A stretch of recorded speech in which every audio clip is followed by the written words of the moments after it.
Good evening, folks, and thank you for viewing the July 19th meeting of the Arcata City Council. The City Council meeting is being held as a hybrid meeting with both in-person attendance and teleconference access via Zoom. Our first item this evening is a land acknowledgement. The City of Arcata acknowledges that the lands we are located on are the unceded ancestral lands of the Wiyot tribe. The land that Arcata rests on is known in the Wiyot language as Gudini, meaning over in the redwoods or among the redwoods. Past actions by local, state, and federal governments have removed the Wiyot and other indigenous people from their land and threatened to destroy their cultural practices. The City of Arcata acknowledges the Wiyot community, their elders, both past and present, as well as future generations. This acknowledgement seeks to aid in dismantling the legacy narratives of settler colonialism. If you'd like to join us, please stand for the flag salute.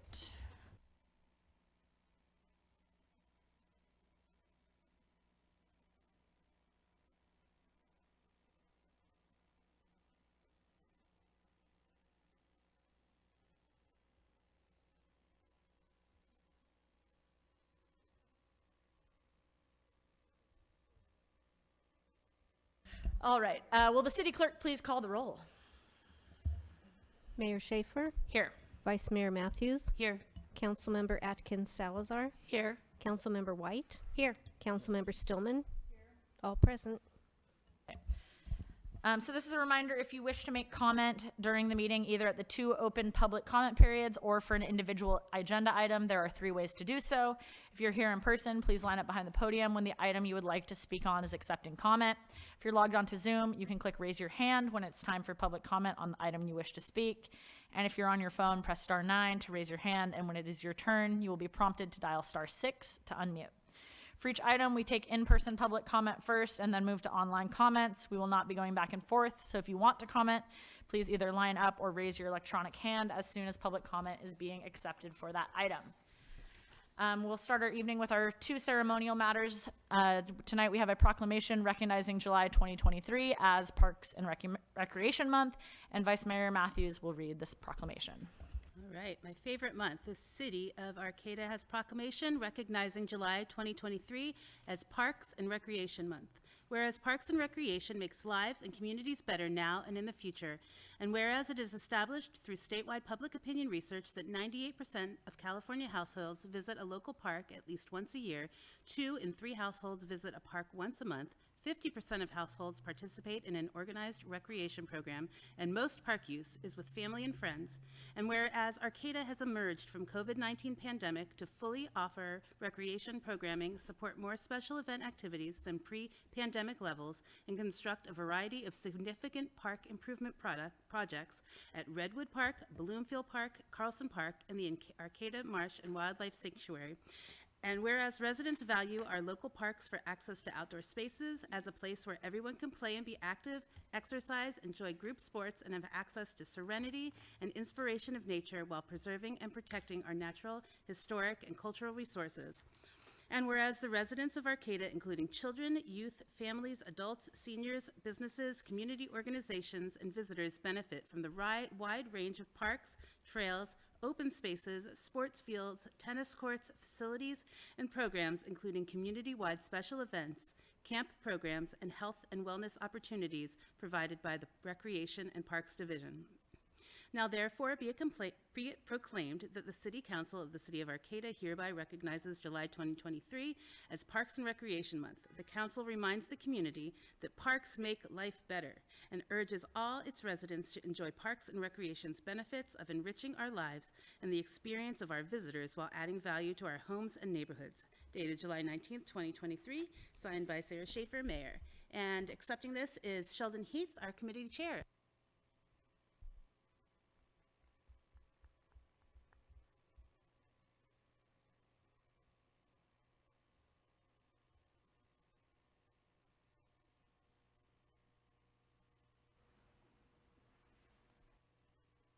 Thank you. Okay, our next proclamation is a proclamation in support of the protection of the southern resident orcas and their ecosystem. And today we have Isabel Shara, Cal Poly student and also a member of the Legal Rights for the Salish Sea, here to accept it. So Proclamation in support of the protection of southern resident orcas and their ecosystem. Whereas the southern resident orcas are culturally, spiritually, and economically important to the people of the Pacific Northwest and the world, and whereas despite legal protections for nearly 2 decades, the population continues to decline and is critically endangered with approximately 75 individuals left in the wild. And whereas the orca's survival is dependent on healthy and functioning ecosystems, their diet composed exclusively of fish, and whereas over 20 countries, dozens of local communities in the United States, and several tribal governments have recognized that nature has inherent rights and that human society has the responsibility to protect and steward nature in a manner that is consistent with our interconnected relationships. And whereas the rights of southern resident orcas include, but are not limited to, the right to life, autonomy, free and safe passage, adequate food supply from naturally occurring sources and historic foraging areas, and freedom from conditions causing physical, emotional, or mental harm, including a habitat degraded by noise, pollution, and contamination. Now, therefore, be it proclaimed that the City Council of the City of Arcata supports actions by local, state, federal, and tribal governments that secure and effectuate the rights of southern resident orcas and of their ecosystem upon which they depend. Dated July 19th, 2023, and signed by myself. So, Isabel, if you're here, I can come get.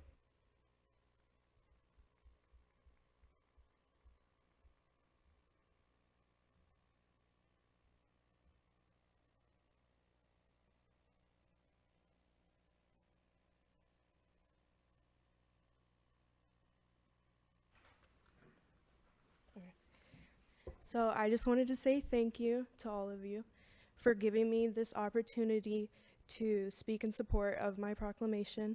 My name is Izzy. I'm an intern for Northwest Animal Rights Network, and I'm also a member of Legal Rights for the Salish Sea, who is founded by former Arcata member Dr. Chris Kevorkian. I'm also a junior at Cal Poly Humboldt. I major in wildlife ecology and conservation. I came here today to speak on behalf of the southern resident orcas, not because they can't speak for themselves, but also because their voices are often not heard over the voices of humans. Today we stand at a tipping point, and you guys can help tip the scales in favor of preservation over decimation. This species, composed of highly perceptive individuals who are adept at problem solving and display complex emotional relationships, is critically endangered, with only 75 individuals remaining in the wild. To make the situation more dire, the Chinook salmon that they rely on for food are also endangered, mainly due to overfishing, dams all along their home rivers, and pollution. We humans are creating problems for the southern residents, so it's only fair for us to be the ones to rectify them. It is not too late to save such an iconic West Coast species, and here today, we are all taking a step towards their preservation. Our ultimate goal is to take this issue to legislation, and by giving us your support here today, you have helped make our case much more potent. So thank you. Thank you, Izzy.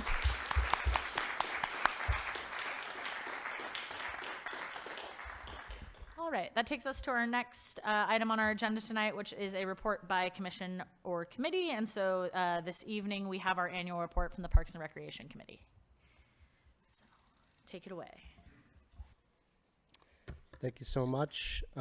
Once again, my name is Sheldon Heath, and I am a Parks and Rec Committee member. The proclamation was wonderful. Thank you so much. It really summed up a lot of what I was going to say here tonight, so I'm going to make this very quick.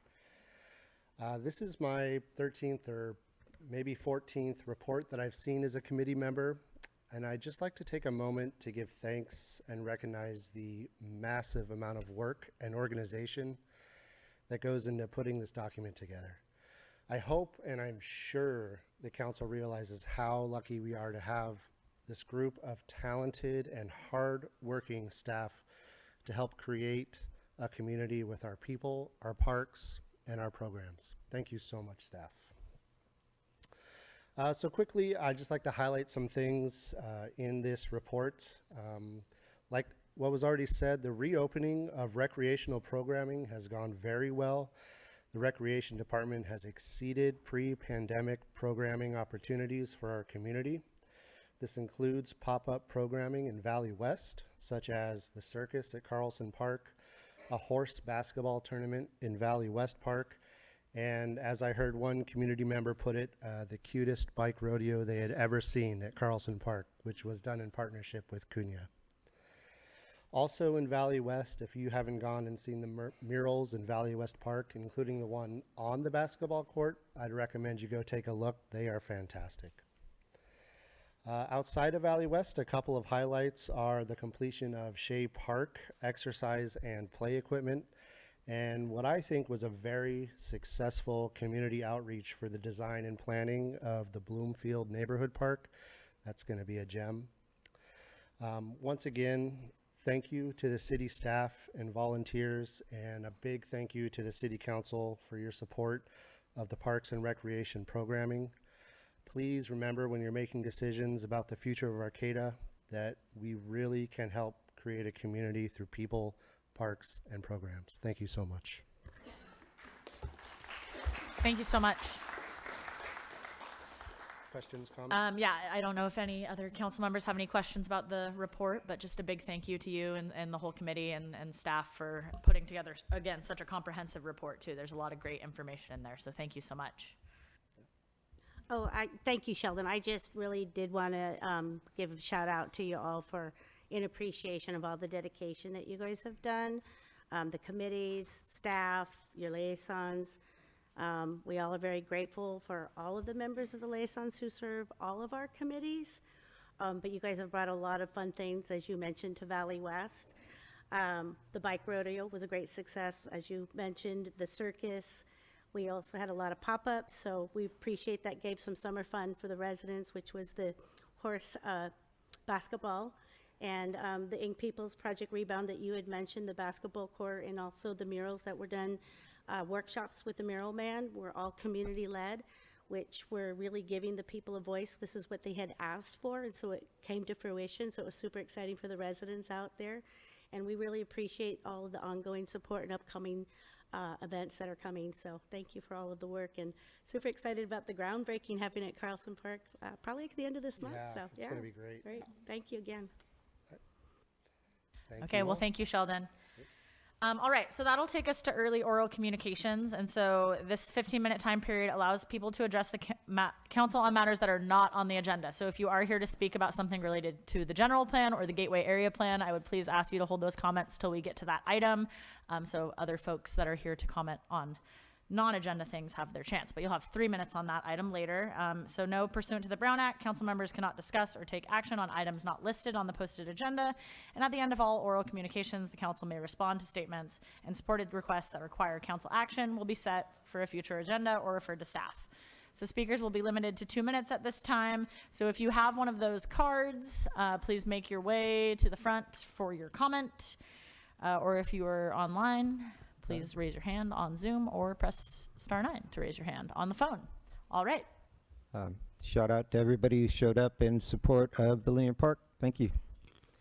Hello to staff and council. My name is James Becker, and I'm presenting to you an update and scanned copies of the petition for L Street Pathway to become a permanent linear park.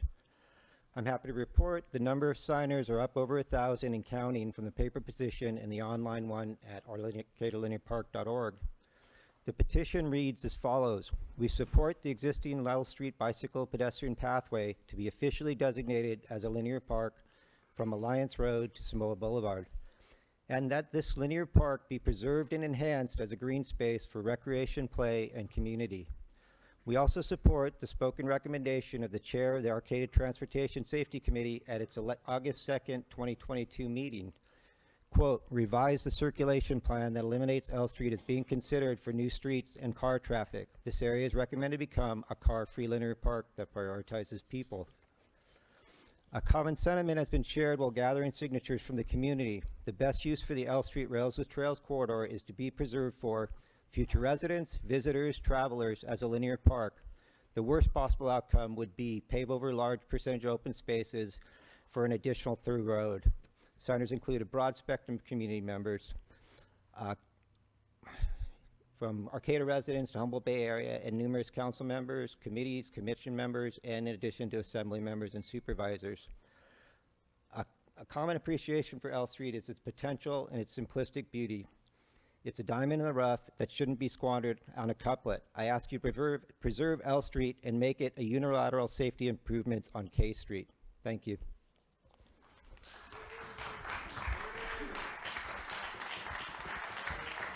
All right. So thank you, Jim, but I'm going to again ask, rethink if you're in line. Please wait if you have a comment that is related to Gateway area, which includes the L Street couplet, for when we are on that item. So this is for items not on the agenda. So we will be, having a presentation on that this evening. Okay, go ahead. Thank you. Okay, thanks for the opportunity to speak on this tonight. My name is Pat Carr. I have kind of a big ask for each of you. Earlier this month, I sent you a letter to each of you city council members signed by 23 local residents asking the city to write Assemblymember Jim Wood asking his support of SB 252, a bill being considered in the Assembly's Committee on Public Employment and Retirement. SB 252 has already passed the state Senate, but it faces a tough fight in the Assembly. The bill is authored by Senator Lena Gonzalez of Long Beach. It would require that CalPERS and CalSTRS, which, as you know, are the two largest public employee retirement funds in the nation, stop investing in fossil fuel projects. That would be a huge win for the climate. Right now, those funds have nearly $15 billion invested in coal, oil, and natural gas. And I don't think any of us see that as the basis of a secure retirement anymore.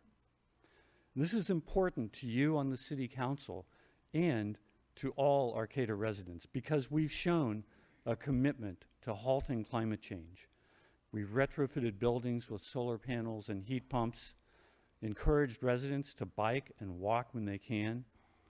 We've got community forests sequestering carbon. And of course, Arcata residents voted for an earth flag, not a scorched earth flag. But all the city's efforts against climate change can easily be undone with the $15 billion in fossil fuels from these funds. Assemblyman Wood has not taken a position on the bill. Please, I ask you to place this item on your agenda at your earliest opportunity and ask Assemblyman Wood to support SB 252. Thank you. Thank you, Pat.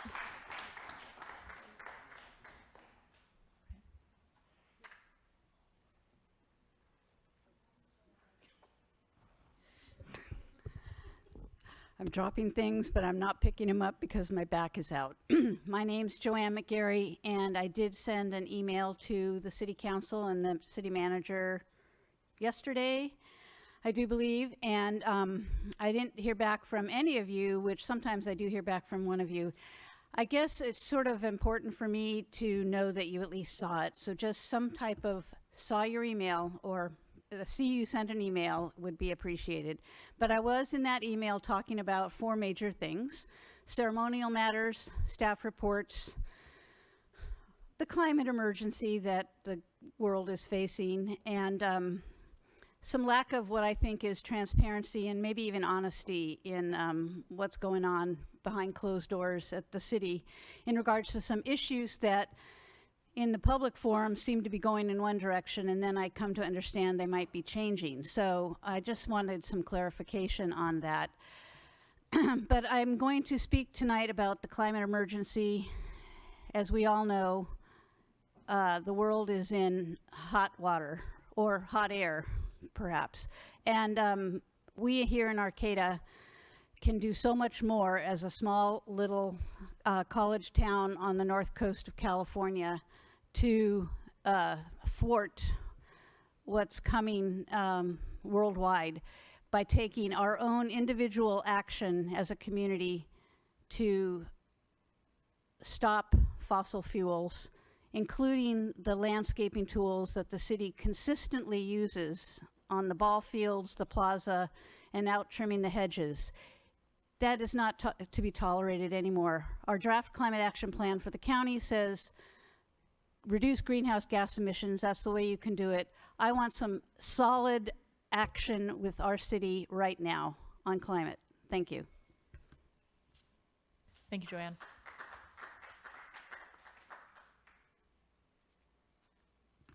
Good evening. I'm Fred Wise of Arcata1.com. Last week, we held a second community meeting at the Arcata Playhouse. There were 73 people who came. At the May 16th city-sponsored meeting, when the pre-assigned topics for discussion were announced, about 1/3 of the people there then walked out. I felt there was a need for a wider area community meeting. We're going to have a series of meetings that will take place on the first Tuesday of each month, August 1st, September 5th, October 3rd, and then after that. For myself, in speaking with dozens of people, I find many people still have not heard about expansion plans in Arcata. Many others seem to have the view that the city is going to do whatever they want to do, regardless of what people say, which I disagree with. Another group thinks that nothing is really going to happen for some years from now. But a very large group who I meet and talk with really, really, really do not like what they see. For those of you watching from home, everyone is invited to these meetings. You can get more information on Arcata1.com. You can write to me, and I'm happy to speak with anyone on the phone. Thanks very much. Thank you, Fred. Do we have anybody else hoping to comment in person on items not on the agenda before we move over to Zoom? All right. Do we have anybody on Zoom waiting to comment? We have no online All right. public comment. No online comments on Zoom.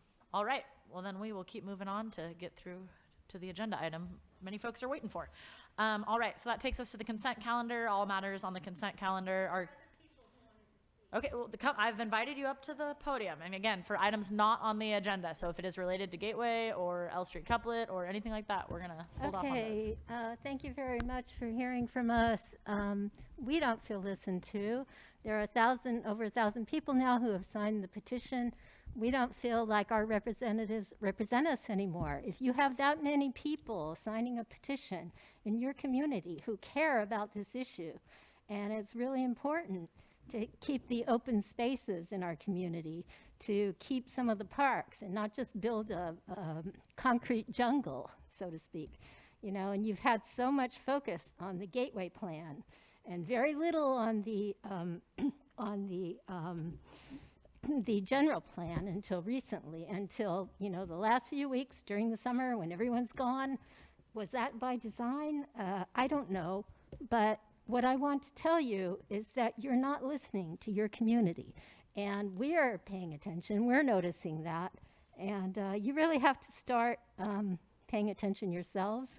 And what I really want to tell you is that this is one of the most important issues, the L Street corridor, and there are communities all over the world who are creating linear parks, and they're beautiful, and they invite people in, and they're greenways. They're not truck thoroughfares, they're greenways.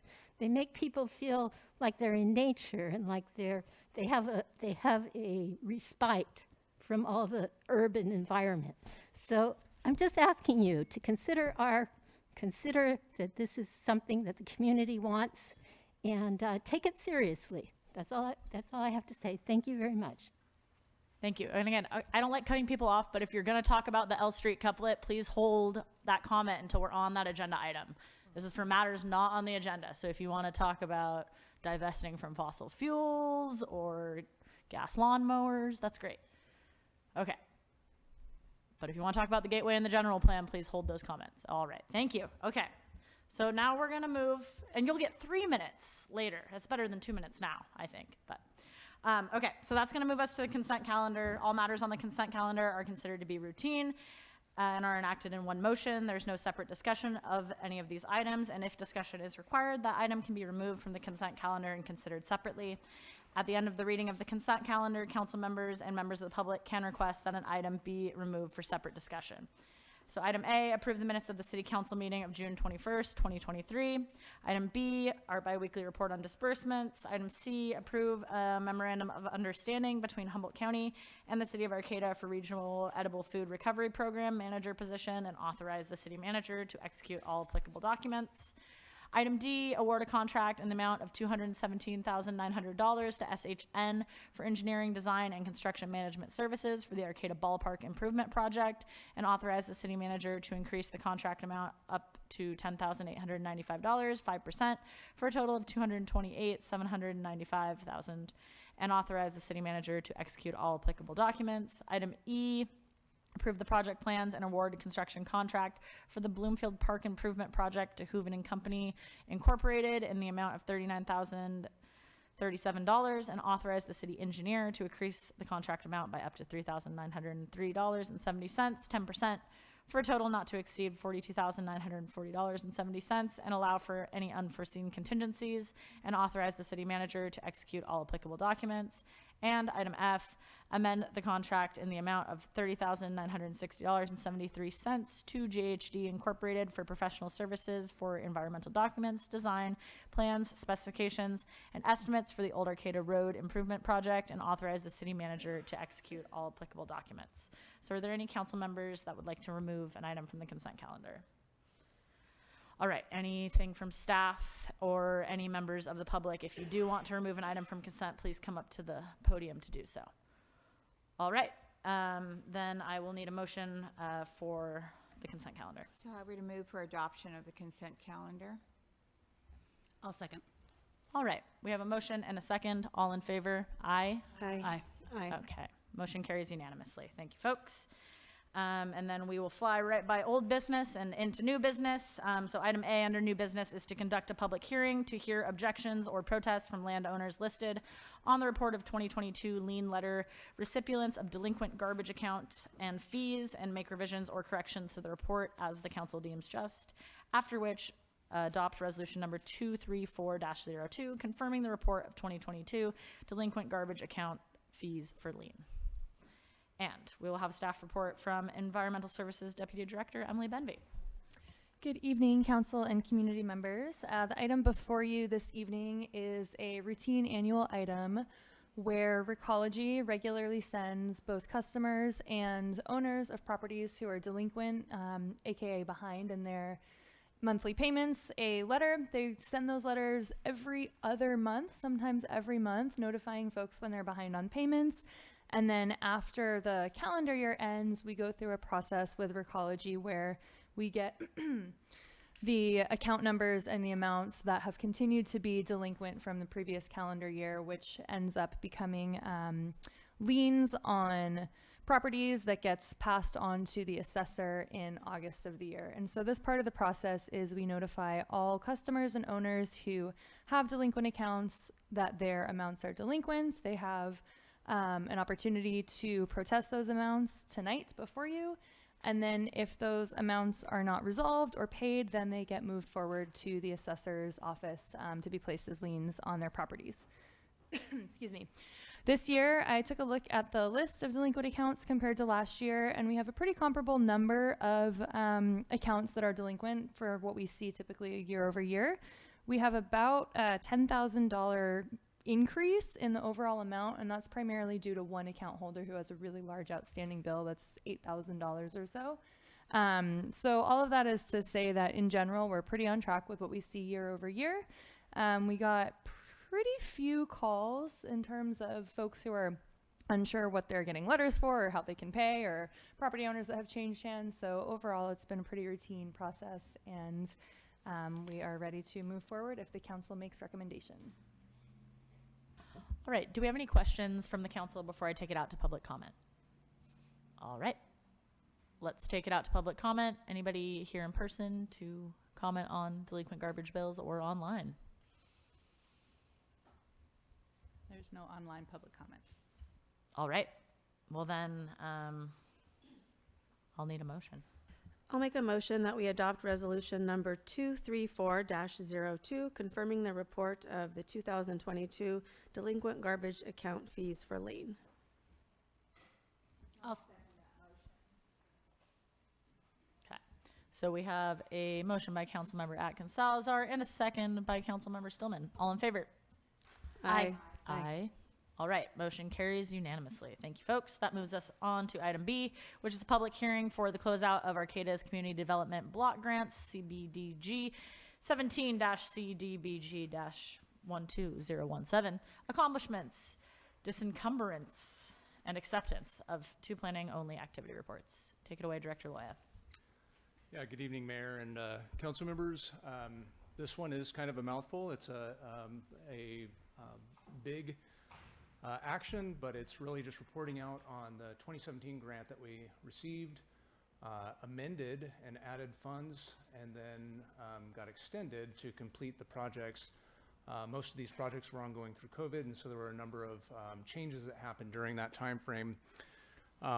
And so the recommendation, I won't read it to you, but that's the action that we'd like you to take, so I'll let you read it back to me when you're ready to make a motion.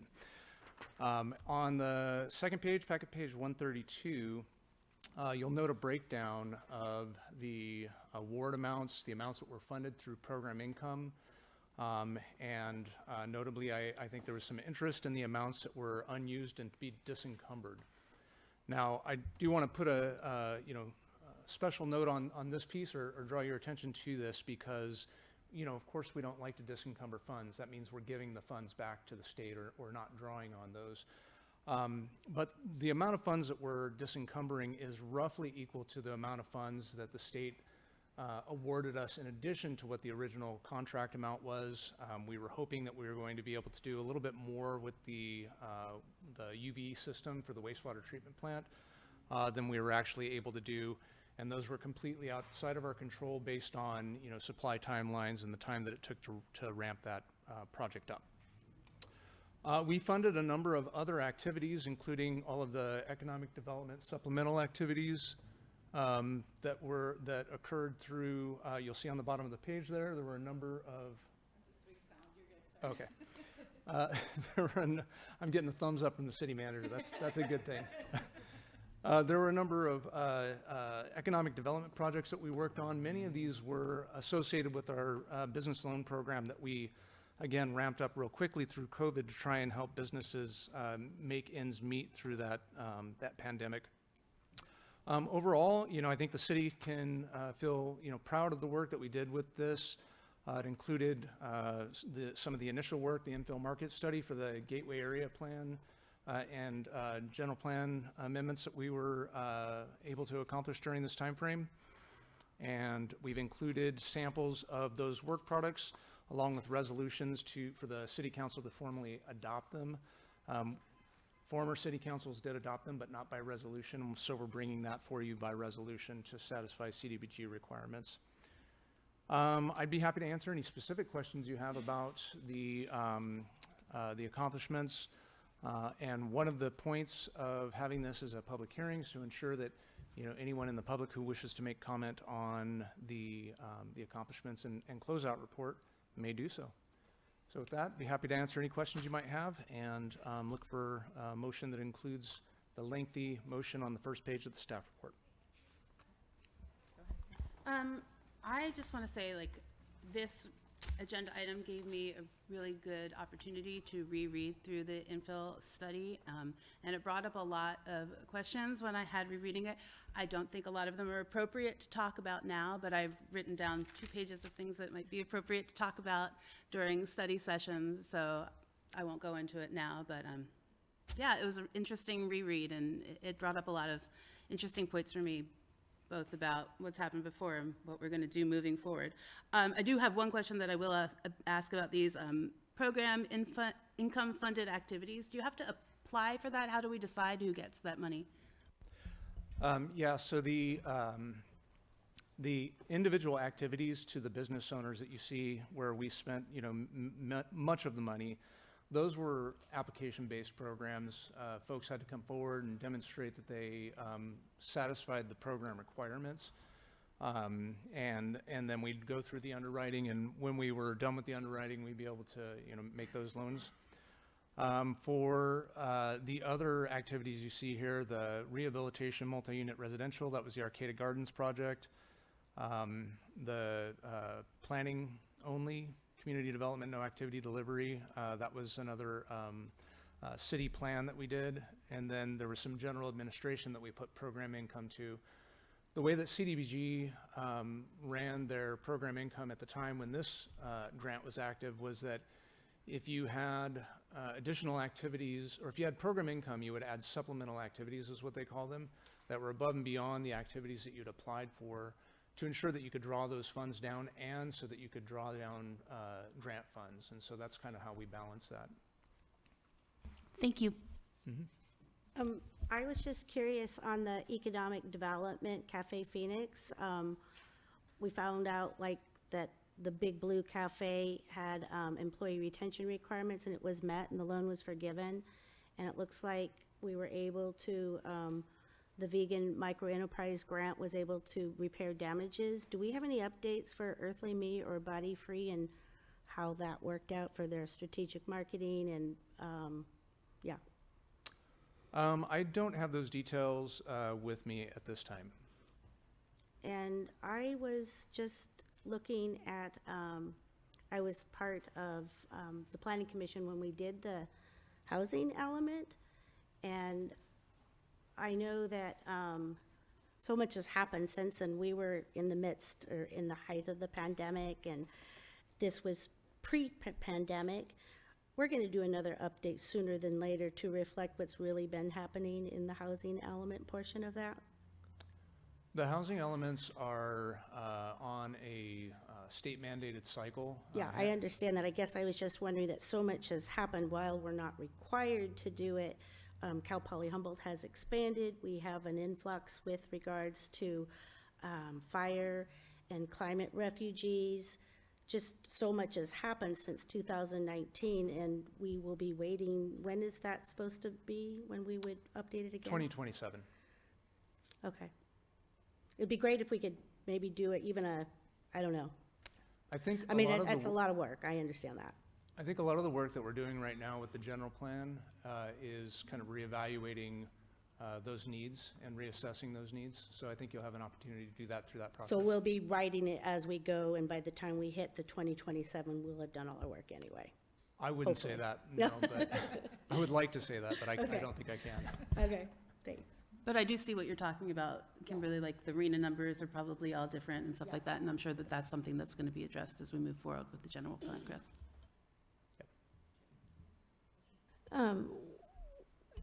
Yeah, well, just to add, the housing group that I'm in, we are working, and sometimes Director Loya is part of that group as well.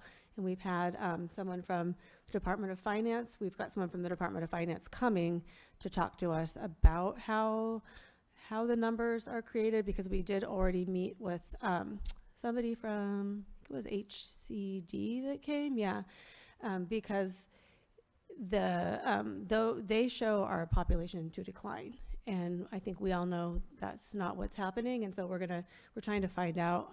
Lots of communities have these same concerns. Where do these numbers come from, and how could we maybe make them more accurate? So, and then I don't have a question, but I wanted to say regarding the Arcata Multifamily Rehabilitation Project, I do have a family that I visit there, and it makes me smile whenever I go in, and the courtyard has now been converted into a really awesome playground for the kids, because there's a great courtyard in the middle of those apartments, and so now there's a playground, so I appreciate that. Yeah, that was a great project. It was actually probably 10 years deferred project that we didn't have funding for when we did the original rehabilitation. So yeah, we were happy to be able to assist that project. I'll note too with the housing element, just briefly, that the housing element numbers can be viewed as sort of a floor, not a ceiling. And so local jurisdictions can plan for,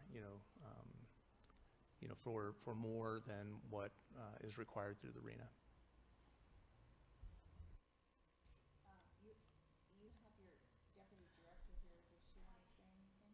Oh, I don't know, does she?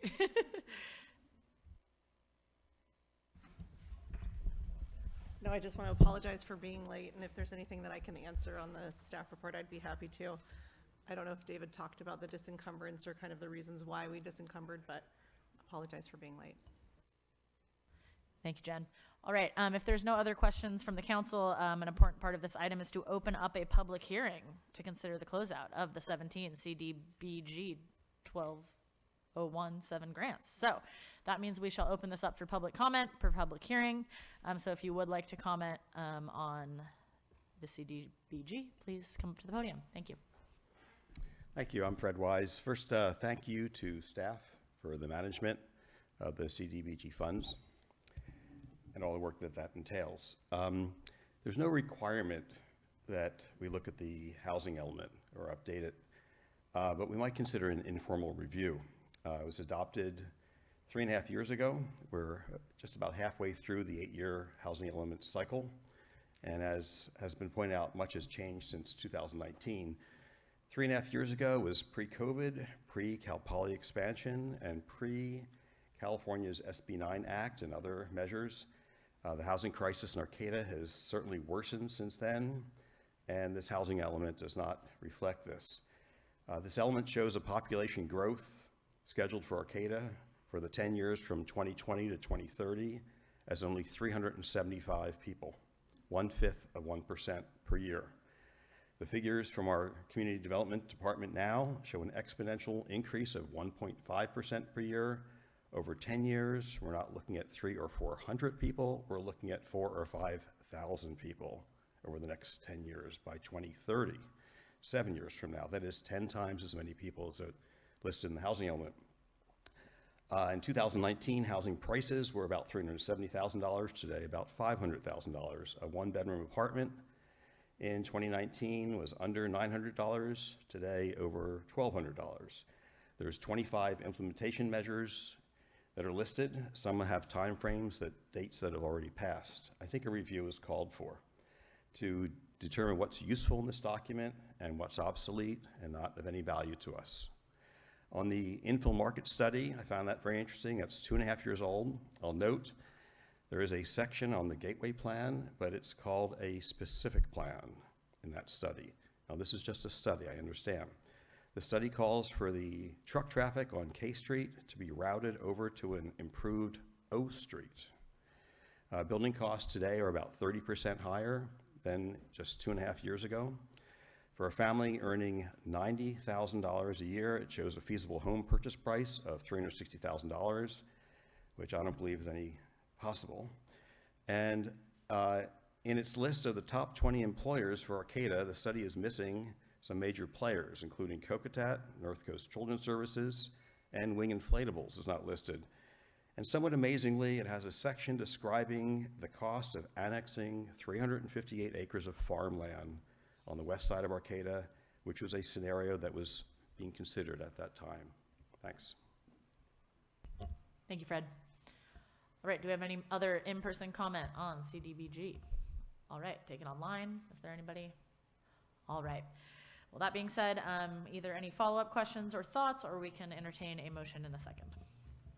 All right, so I will make a motion to adopt resolution number 234-01, accepting the analysis and infill market study with appendix report and the analysis and City of Arcata Housing Element 6 cycle report, and direct staff to disencumber unused grant funds, authorize the city manager to sign the closeout certification and submit final reports and closeout package in California Housing and Community Development CDBG division. Is that what? I will second that. All right, we have a motion and a second. All in favor? Aye. Aye. Okay, motion carries unanimously. Thank you, folks. All right, that will take us to item C, which is to receive a verbal report from the Planning Commission Chairperson, Scott Davies, on the Planning Commission's recommendations for the city's general plan updates. And I just wanted to share a few words before we dove in.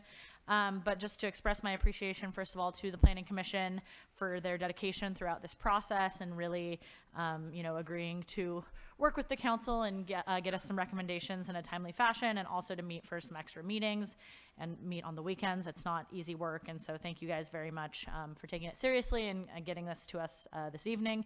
And so I'm just really excited that we're at this stage in our planning where the council will be able to kind of begin our formal review with the public and with the Planning Commission. And again, this is going to happen through a series of at least 3 study sessions that we already have set for August, September, and October. And so tonight we're just going to kind of receive this update from staff and the Planning Commission Chair about the recommendation that is going to come forward to us, and kind of create a timeline and look at what this document that we're all going to be working from is looking like. And so again, tonight, this is going to be a presentation. It's not intended to be a major, discussion point or any decision making at all, because again, we're going to have a few more study sessions and a lot more stuff to work through and discuss. And so no specific policy has been decided upon yet, but again, this is a good chance for input, and it's really nice to see some different faces here this evening and people getting involved and wanting to comment. So thank you for coming out to the meeting. And by the end of the month, I believe we're going to have the completed new updated draft that reflects the Planning Commission's recommendations for all of the general plan elements, except the gateway released for the council's and public review. And so we'll have this new base document to work from that we can all suggest changes to and, kind of have a common ground going forward. And so our first study session in August is going to focus more overall on the general plan because we can all be there. We're all scheduled to be at that one. And so we will not be getting too much into Gateway on that first one.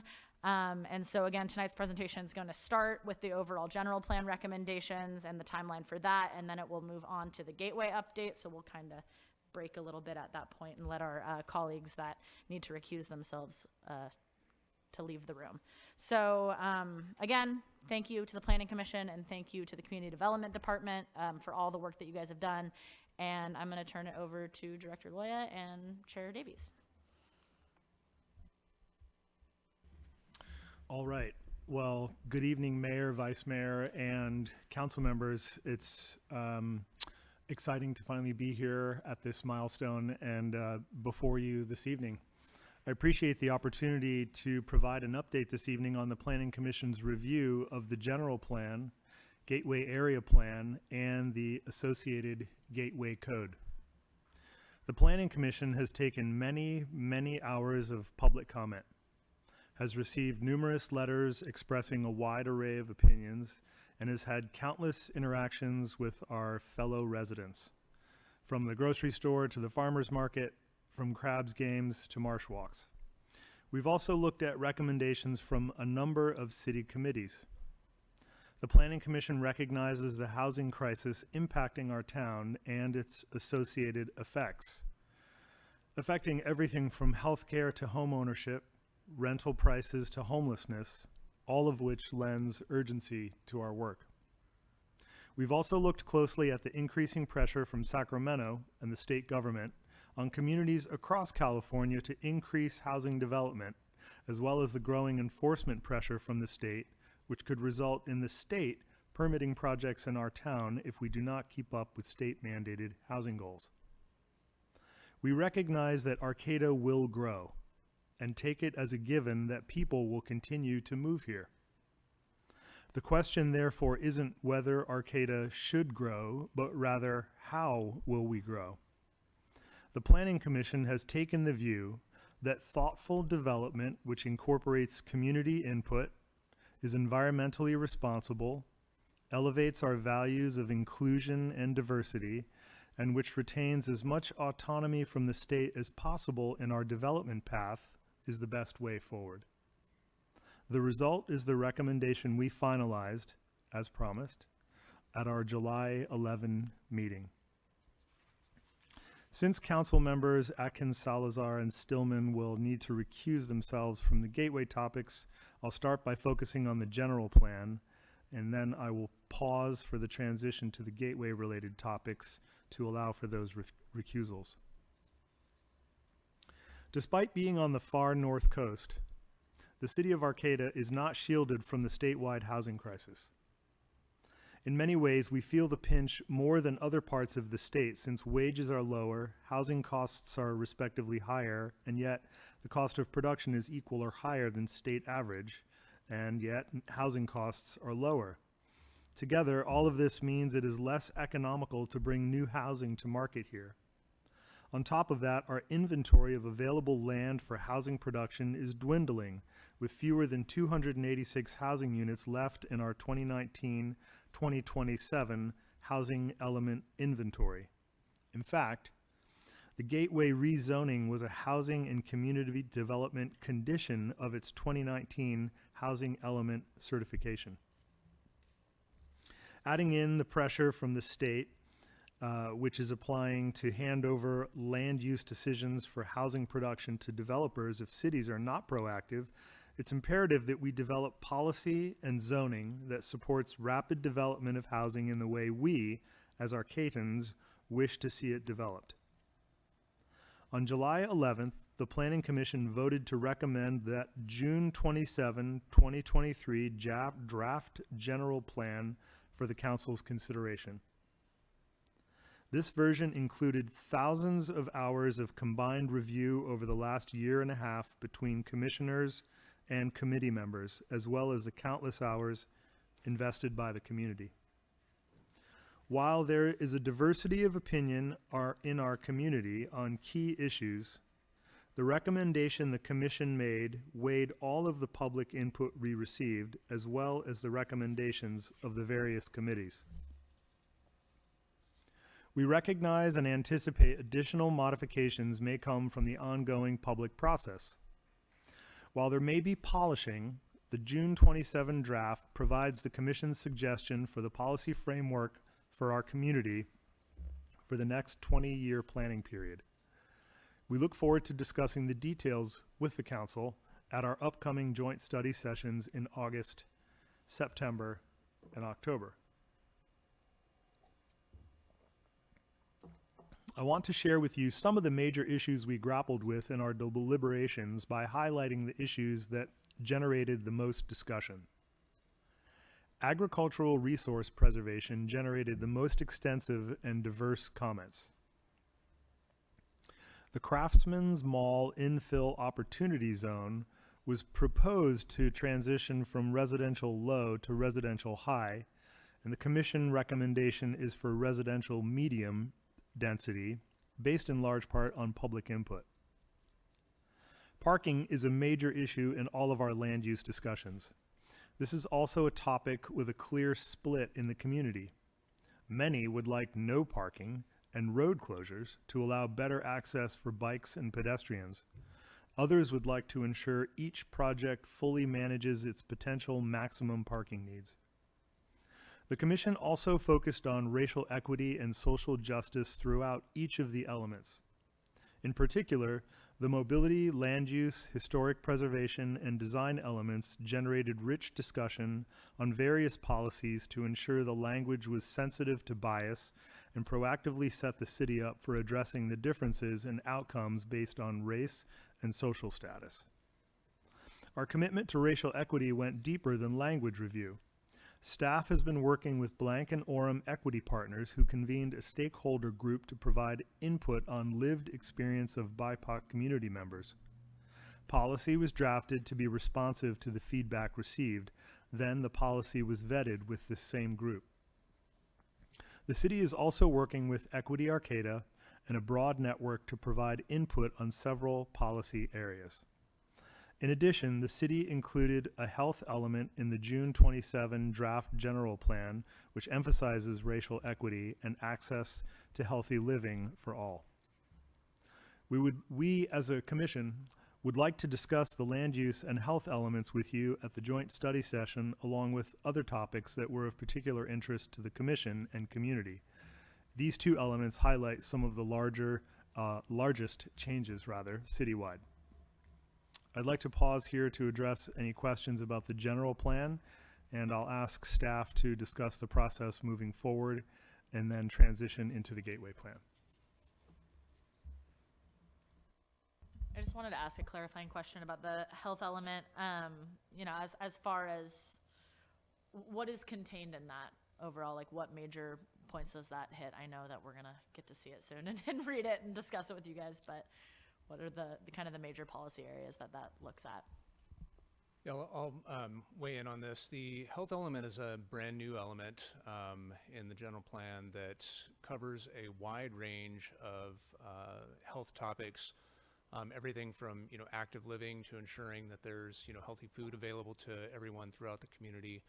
And the way that we have it structured right now is it's all in one document. The majority of the policy we envision remaining in an element entitled the health element. And then at the end of that, because the health element policies really do cross over with many of the other elements, we've broken them down into different sections based on the element that we feel those bodies of policy fit into. And so we'll have recommendations for moving some of the health element into the circulation element, the mobility element, some of the health element into the open space element and recreation element, for example. Those elements are online right now, and I'll show you where to find those in a moment. But they really span the gamut of health policies, and then in part because they were actually funded by Jen. Can you give me help with the entity that funded the health element?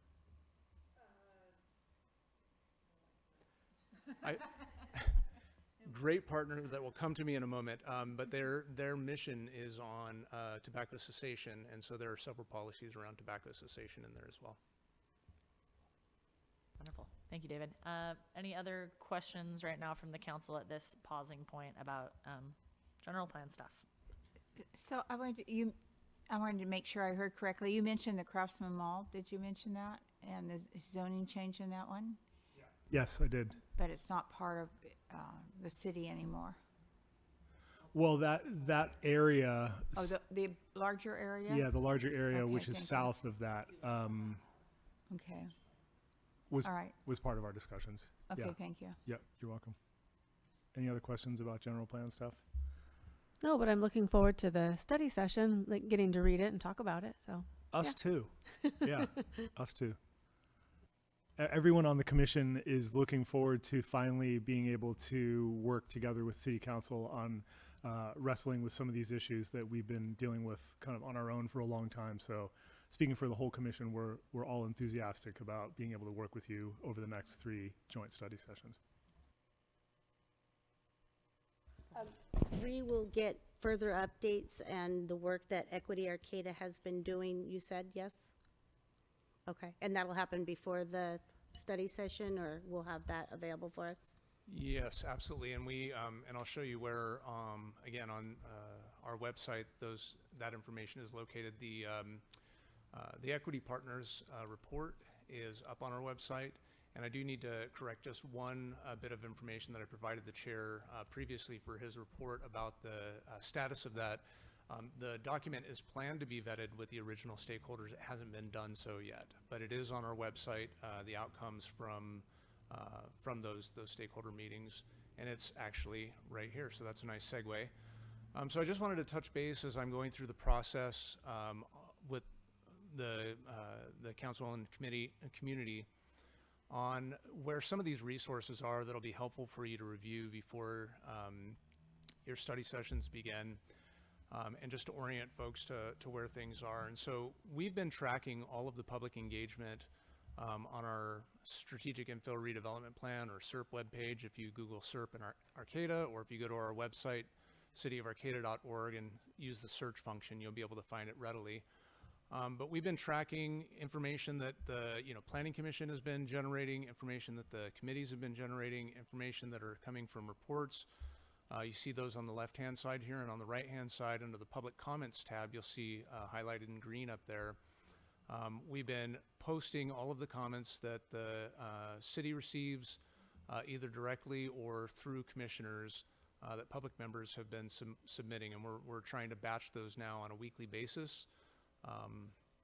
And so these are all located. You can use the QR code if you're looking online and you just want to shoot your phone at it, but they're located at www.cityofarcata.org/940, because that makes sense, /engagement-information. It's also just really easy to find from the main page, clicking on engagement data, but I wanted to give you the specific URL. So you can look through here and find all of the information that's come forward from the public, from committees, and from the Planning Commission. It's also housed on, in a couple other ways. We tried to make multiple ways at getting at the same information, so it was easy to receive. We did mention this, just the mayor mentioned this, but I wanted to reiterate that the general plan, the June 27 general plan that was currently in track changes that the Planning Commission made the recommendation to the City Council for, will be updated with a new clean version by the end of this month. So those will be out and ready for review. I will note that there were many editorial recommendations, some reorganization that was indicated by the majority of the commission that we are trying to get completed into this version, but we may not get done with all of it. So there may still be a little bit of editorial cleanup, but the policy that's in there will be the policy that's come forward as a recommendation. And then on the right side here, you see the first page out of our gateway code. And by mid-August, that'll be available for review in its revised form. Its current draft form that was submitted early June and that the Planning Commission has now reviewed a few times is on our website. You can start reading that now, but the revised version will be complete and ready by mid-August. And these will be the basis for your upcoming study sessions. I wanted to touch base on the timeline real quick, starting here at date 0 in the beginning of August, running through March or April of next year, just to get a sense for what we're anticipating for the timeline to get through this review and what the major milestones are. Looking at the first part of the year, half year, August through October rather. We'll have the joint study sessions in August, September, and October. I'm not putting some of the minor milestones here. The Planning Commission has committed to continue its review. There may be some additional recommendations that come forward out of the work that they do over the next several months. So I haven't indicated those here, but they do plan on doing that review. We are also anticipating in August the draft EIR for this work to be out for its 45-day circulation period. So when a draft EIR is released, there'll be a circulation period, it's called. That circulation period is when the public, agencies, folks who are interested have an opportunity to provide written comments on the draft, and then those written comments are evaluated and responded to in the final, ultimately. So I'm sorry to stop you. Please, yeah. Okay, so I'm looking at this and I see study session, circulation, and then Planning Commission follow-up recommendations. When do we get to start making recommendations? You're gonna, as soon as you like to. If you want to agendize it earlier, as soon as you like to, but you'll be looking at it at these joint study sessions. All right. I just feel like it will ease a lot of anxiety if we can, get into it soon. Absolutely, yeah. And we've been kind of talking about how we're going to meet next week about how we're going to structure these study sessions, but kind of looking at similar ideas to what the Planning Commission was doing, where we can kind of submit questions beforehand or like thoughts like the Planning Commission was able to about like what suggestions and changes we want to see about the topics that we're going to be talking about at the study session too, which I think is going to be helpful so we can all, come to the meetings with the work done and ready to have kind of a robust discussion as well. And so Could we'll be I able to ask a do that. question? Yeah. Is that meeting next week just with the mayor and vice mayor, or will it include all council? It's just going to be me and the chair of the Planning Commission, and I think city manager and David, and then Heather Equinos, who's been a facilitator. Facilitator. That's the Yeah. one. Thank you, folks. Who has been a facilitator in the past for many meetings that we've done. So she's gonna, at least I know that she can't be there for the August meeting, but she is gonna provide us some guidance and hopefully be there for the September and October meetings as well. Yes, thank you for all those clarifications and additional information. The lowest branch here, the decision, you'll see that there's nothing posted here for your study sessions. Obviously, you'll be making decisions. I'm reserving that for final decisions so that you can see when the major milestones. So again, there's all kinds of minor milestones that aren't listed here. Moving into the next 3 months, November through January. Director Loya, I'm sorry to interrupt, but I did have a question about the first portion. I think that if you look how the draft EIR starts in August, as well as the first joint study session, there might be members of the public that are questioning that, like, how could you start the EIR if you haven't completed the joint study sessions? Could you just explain a little bit about that to ease people's minds? Absolutely, yeah. Thank you for that clarifying question.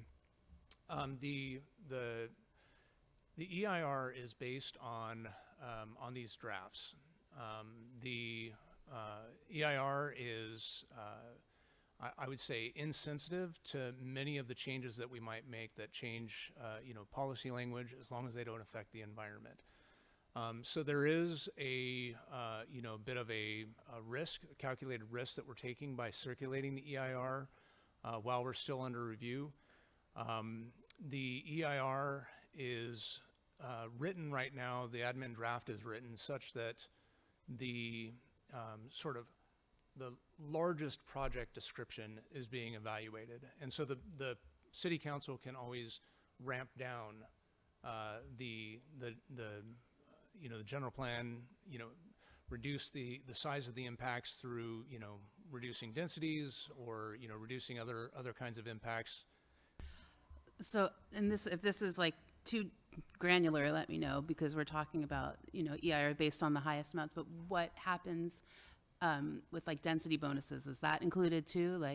No, the state has determined that the impact associated with density bonus is exempt from CEQA.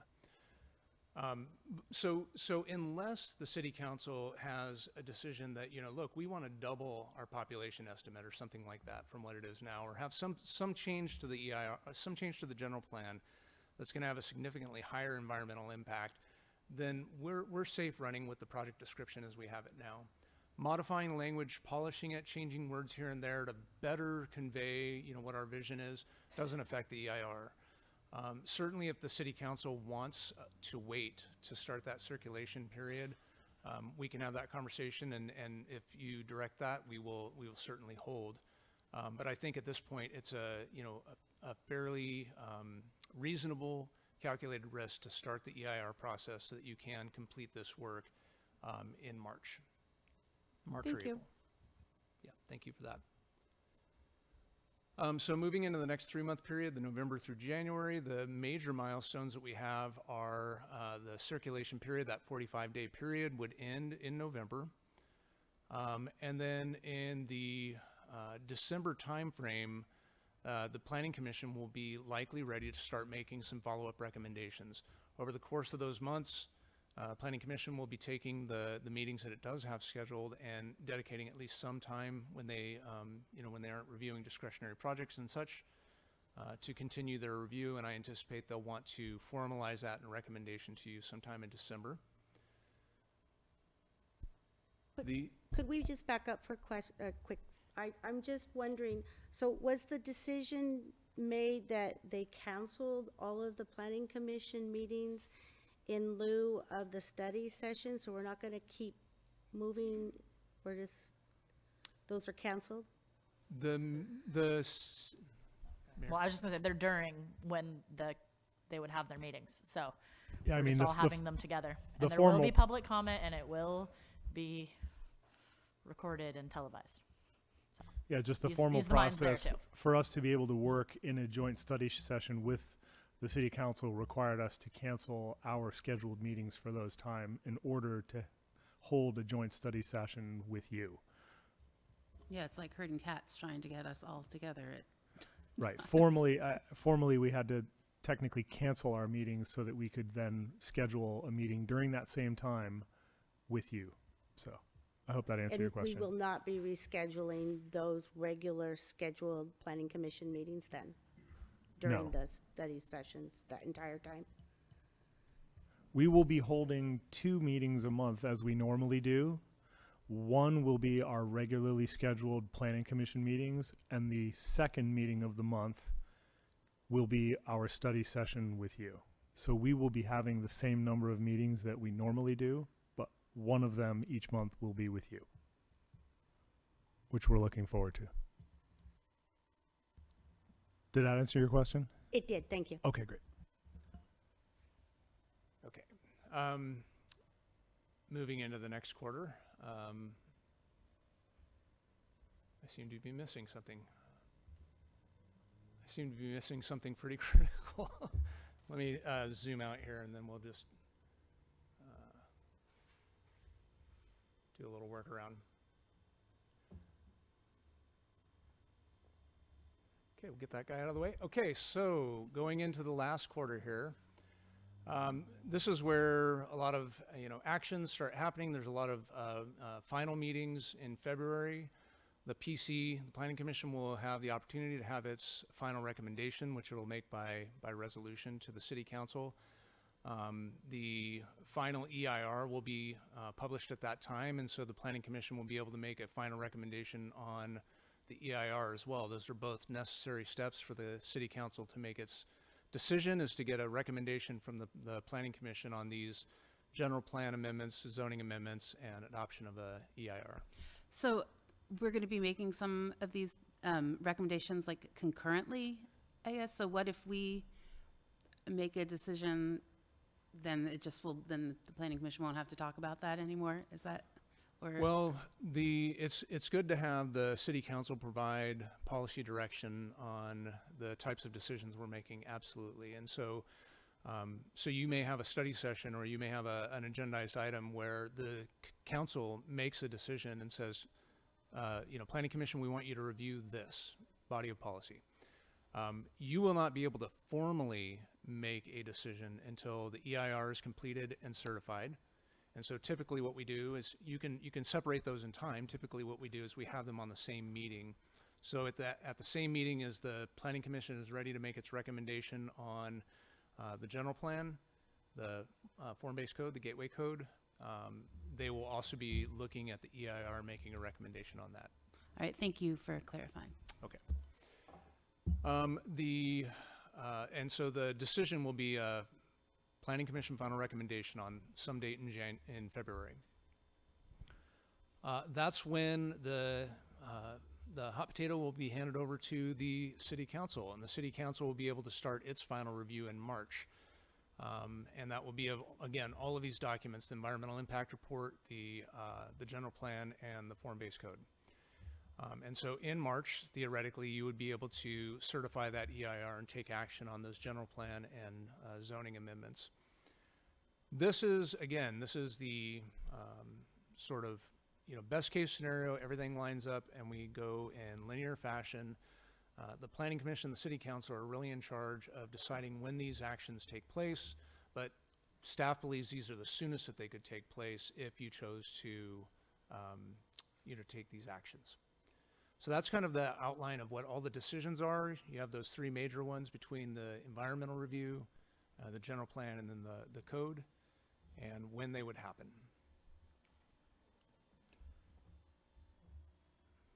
Let's go back into this mode. Okay, and so I just wanted to touch base real quick on the outstanding work product. So we're all on the same page with those. Some of these are known. Some of these, there is a question mark. If the council wants us to pursue these, we can. So Equity Arcata and Equity Partners, we discussed, were networking to formulate some recommendations. We have the recommendations from Equity Partners, and they are going to go back after this process to vet those with the stakeholder group. And so we feel like we will have had a really robust discussion about racial equity and social justice in the review of the draft elements before they come to you. The Turner Housing Policy Lab housing dashboard that you authorized in early part of this year is off the ground and running. They have all of the data from us that they need, and I anticipate sometime in the next month to month and a half seeing some preliminary work from them. As soon as we do, we'll schedule a time with you to share that with you in the community. So that will be available for like everybody to look at, right? Cheers. Yeah. Yes, absolutely. We worked with Urban Field Studios to test some of the sites in the Gateway area with the code that's been drafted. They presented that information to the Planning Commission at their last meeting, and the objective there was to start to get a sense for, based on the objective standards that we've got in this draft code, how realistic is the development of these projects, and what are some of the things that we need to think about as we finalize the code. The architect from Urban Field Studios who ran these tests, made some recommendations that were solidly in his wheelhouse, that were based on architectural understanding. But he also suggested that we could get more detailed information from having an economist review those. And there's still some leftover funding and some leftover scope in the work that we're doing with Ben. So What I'd like to seek the authority to do is to transfer some of that scope to do this economic analysis, and we'll bring that forward through through a normal approval process. It may be that the city manager has the authorization to do that, but it'd be great to get a nudge or a wink from the council that that's something that you'd be interested in. We also have additional gateway code graphics that are pending. Right now, the draft code has, sort of a subset of graphics to help convey what the code requirements are, but there are also some pretty pictures that the code will have in it as we move forward. So those are still outstanding, and then of course the environmental impact report is yet to be released. So those are the major deliverables that we see coming forward during this time frame. And then with that, I know we asked a lot of questions already, but I'd be happy to entertain any more. I was just curious, so when these work products are delivered, recommendations, for example, the Equity Partners and Equity Arcata, will we have an opportunity once we've seen the recommendations to go back, fill in any gaps if we see any, or is that our product? No, absolutely. I mean, they were delivering a summary of the work that they did. Certainly, if the council wants to see additional scope and wants to identify new funding sources to complete that scope, we can certainly always do more. We believe Equity Partners has delivered on the scope of work that they've committed to, with the exception of that vetting process that they still have outstanding. I feel like I've been remiss because I wasn't aware of that product being available to council, and so I haven't read it. I think I'm the only member of the council that's seen it because I'm on the Equity Arcata advisory team. So will we have access? And it's online. David showed us. It is. how to It get is there before. online Is that- on those engagement pages. It's a recent addition. The work is fairly recent. We just vetted it at the Equity Arcata advisory team, or the members of the advisory team that worked with the document, kind of presented their recommendations to us. So that's the only reason I've seen it. I know that a lot of people have been contacting me about when is the 3D modeling. Is that part of the work product, or is that going to happen? And we had talked about other tools that we would be utilizing. It's been like a year and a half since we had the open house, and it was in the midst of the pandemic. And I'm just thinking, like, now the time is ripe. We have so many new faces, people that I've never seen before involved. And I'm just wondering, is that something, do we have any money left in our engagement budget? And if so, how much? And could that be something that we could do, is another open house? We had, I believe it was 170 people on the first one. I suspect we'll have triple that number now. We have lots of people now who are getting engaged finally, so it just feels like the time is ripe to bring that in. That might be an excellent time to bring in some of the 3D modeling and kind of pull it all together for folks that maybe missed it in the beginning. The Turner, won't their dashboard kind of do what the 3D modeling will do? You'll be able to slide it. Not that I'm disparaging, I'm just wondering if that's the same thing. Yeah, the Turner model is focused more on the probability of financial feasibility. The 3D modeling, we do have some 3D modeling that we received. The community has seen components of it. A lot of it was glass box, basically translucent boxes that showed the maximum extent of potential development without any reference or context to what was in the gateway code, because that came before the code. And so we did a few things early on to try and address some of trying to refine what the 3D modeling was intended to do, but wasn't quite performing the way that we anticipated it would. We hired Julian Berg to do a drawing. He actually has one other drawing outstanding for us that he's committed and willing to do, of sort of a more detailed view of what those glass boxes were demonstrating. The challenge became trying to transition the technology, and we were very excited about it and maybe over promoted it at the time as our consultants were describing to us the the power of it and the what it could do. And as we got into more refined details, basically those are going to be additive services.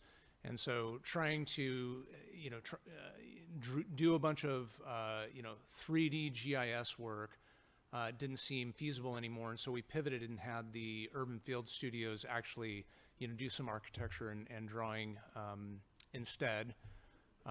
It is certainly, if it's if the council wants us to go through that exercise, we could probably pivot some of the money that we have outlined for other things at this point to try and do some of that. But that would not be like whole scale. You're going to see every site designed out. We were talking about a couple of sites similar to what we ended up You're doing not with talking the about like Urban physical Studios. 3D like things like on tables that people can walk around. I was expecting, I guess, I was really excited, and it feels kind of anticlimactic because it never came. And I'm speaking of Urban Field Studio, it wasn't grand and revelatory to me. I felt like, can we revisit some of that? I mean, is there more?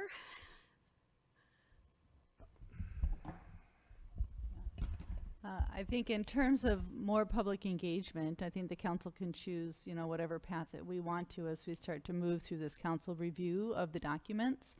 I think my suggestion would be that you start with your first study session, you start digging into the policy, and then try to figure out if there's specific things that are important to the council to vet further with the community, that we design that engagement around, those specific topics. I think and I've been watching more from the outside, like many, I know all of the council has been, the planning commission meetings. It seems like there is a substantial body of work that is fairly universally supported by the community, and then there are a few issues that are going to take some real deep dialogue within the community. So I think once the council vets out which ones those are, we could talk about what that engagement should look like. Sure. And we do have money left in the coffers for some engagement opportunities. Yeah, I'm sure we can identify some. Okay. Yeah.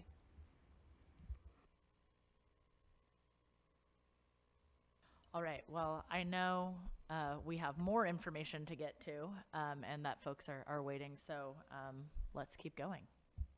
So I think we're going to transition Okay, now to that's what I the thought. gateway, and so we'll say adieu.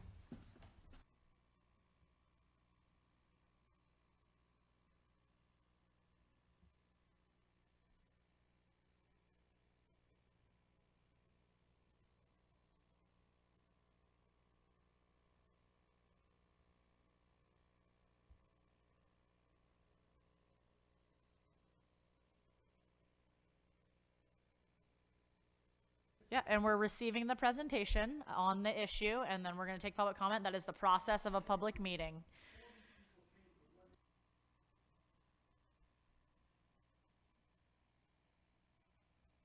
We are bound by California state law to follow, this structure of this meeting. So I'm sorry for the inconvenience, but we're going to continue to hear from our vice chair once our chair once the city manager gets back.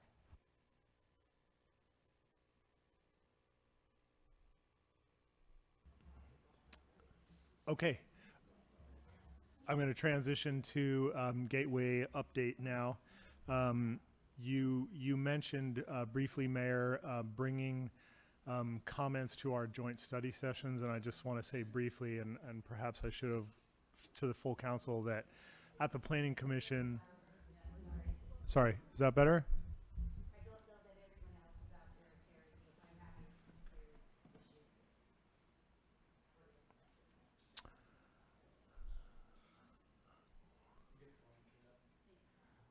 More volume on this mic. Okay. I was just going to say briefly that one of the, in response to your cue to bring work and questions already to the meetings at the Planning Commission, that was pivotal for us being able to make the progress we did. So I just want to double down and say I think that's a great idea in advance of our joint study sessions.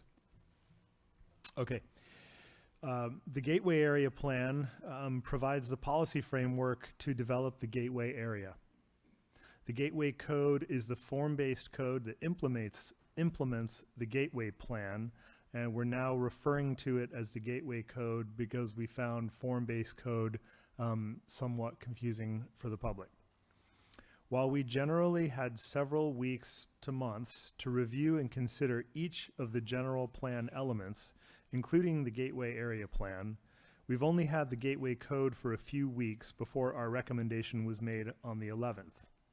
While we did recommend the Gateway Code in its current draft form, we fully anticipate putting in additional work on this before our formal recommendation early next year, as we were seeing on the slide earlier.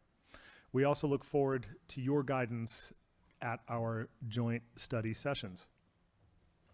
Again, I'd like to start by discussing some of the bigger topics that the Planning Commission considered in the Gateway. As with the general plan elements, we appreciated and incorporated all of the committee's recommendations in our recommendation, with one notable exception. Building height has consistently been a major issue on the public's mind.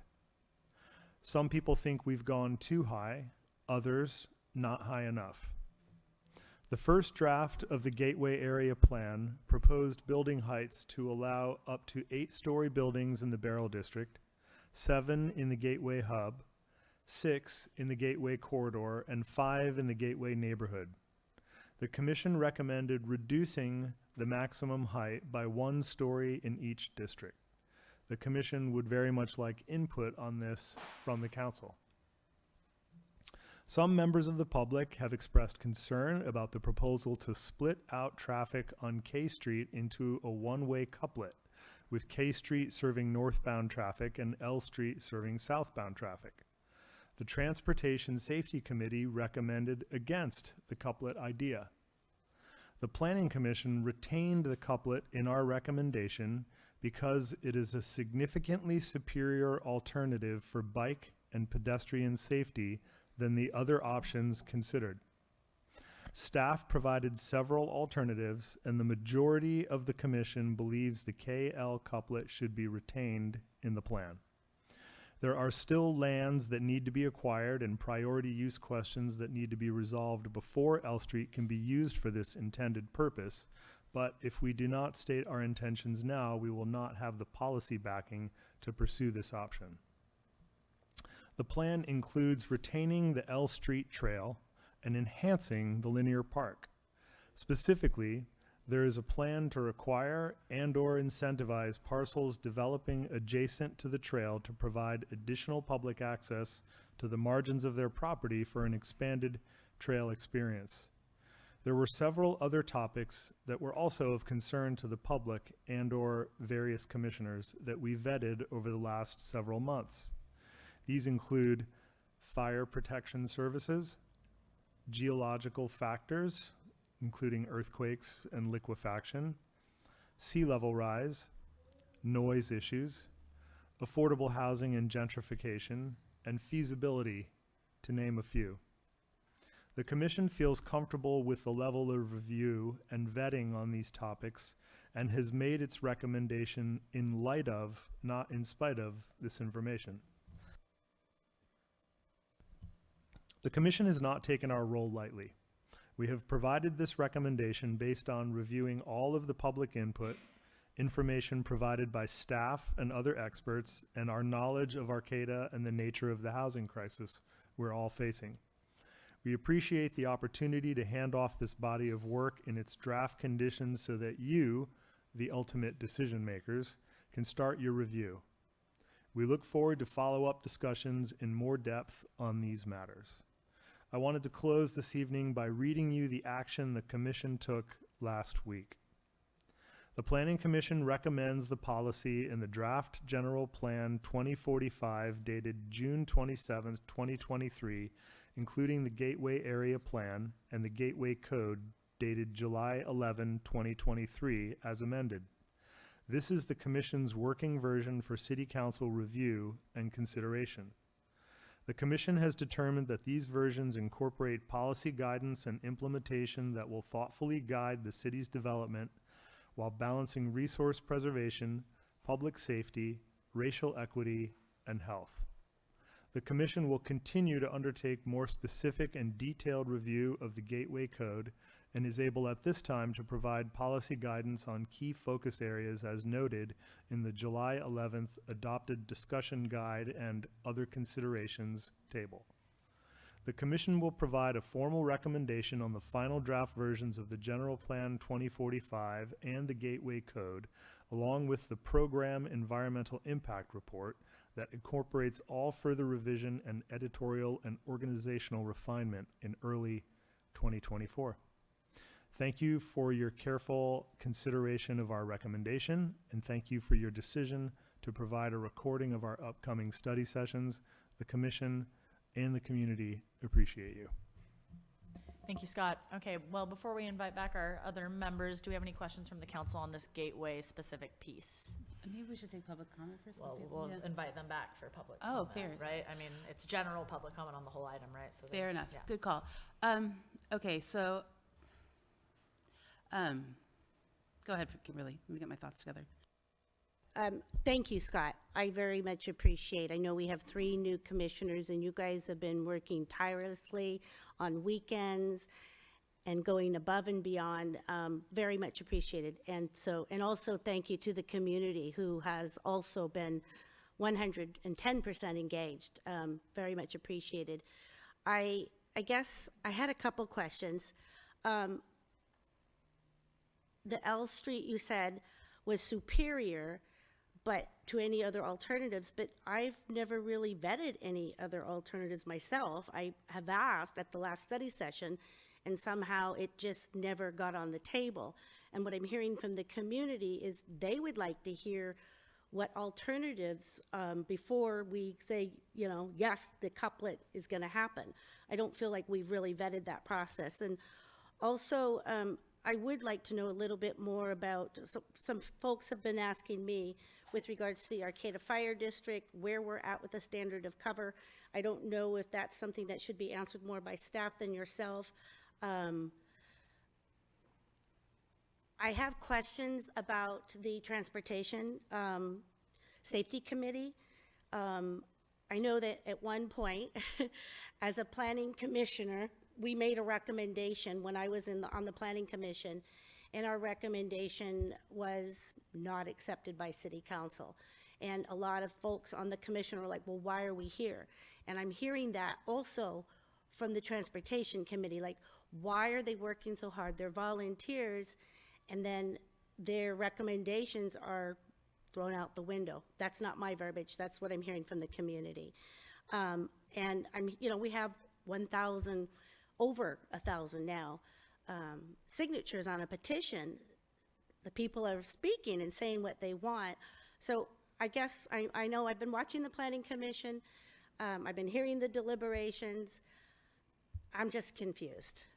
Can I add something too? I want to be clear. Like, we haven't made any decisions on any of the. I mean, the council has not. Like, I have not had the opportunity to provide any feedback either. I mean, we are not at our decision-making point, and so we are going, forward from the recommendation of the Planning Commission, from that document of recommendations to make our recommendations and adopt, this policy. And so you haven't had the opportunity. I haven't had the opportunity yet either. And, I've been told by city staff and cautioned to be, very not outward about what I believe, and to listen and absorb it all, and to wait till it's our opportunity to really do that work. And we, it's been a long time. We haven't got the opportunity yet. And so that's why we're all really excited to get that opportunity.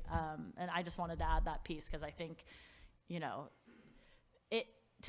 just because the Planning Commission made recommendation, I think it mischaracterizes it to say that we all think that that's what's going to happen and that's the recommendation going forward. I think there's a lot more robust discussion to take place, especially on these issues that Scott identified: building height, K&L Street couplet, looking at these alternatives, because you're right. I mean, I agree with you 100%. We haven't seen, what those alternatives exactly look like built out yet. And so I think it kind of mischaracterizes it to say that, we don't agree with that, or we want to go forward with the L&K couplet, because we have not had the opportunity to make that decision at all. So Thank you. And I guess I just wanted to clarify that what I'm hearing from the community is they're afraid that those alternatives will never be brought to the table because we have been asking for such a long time.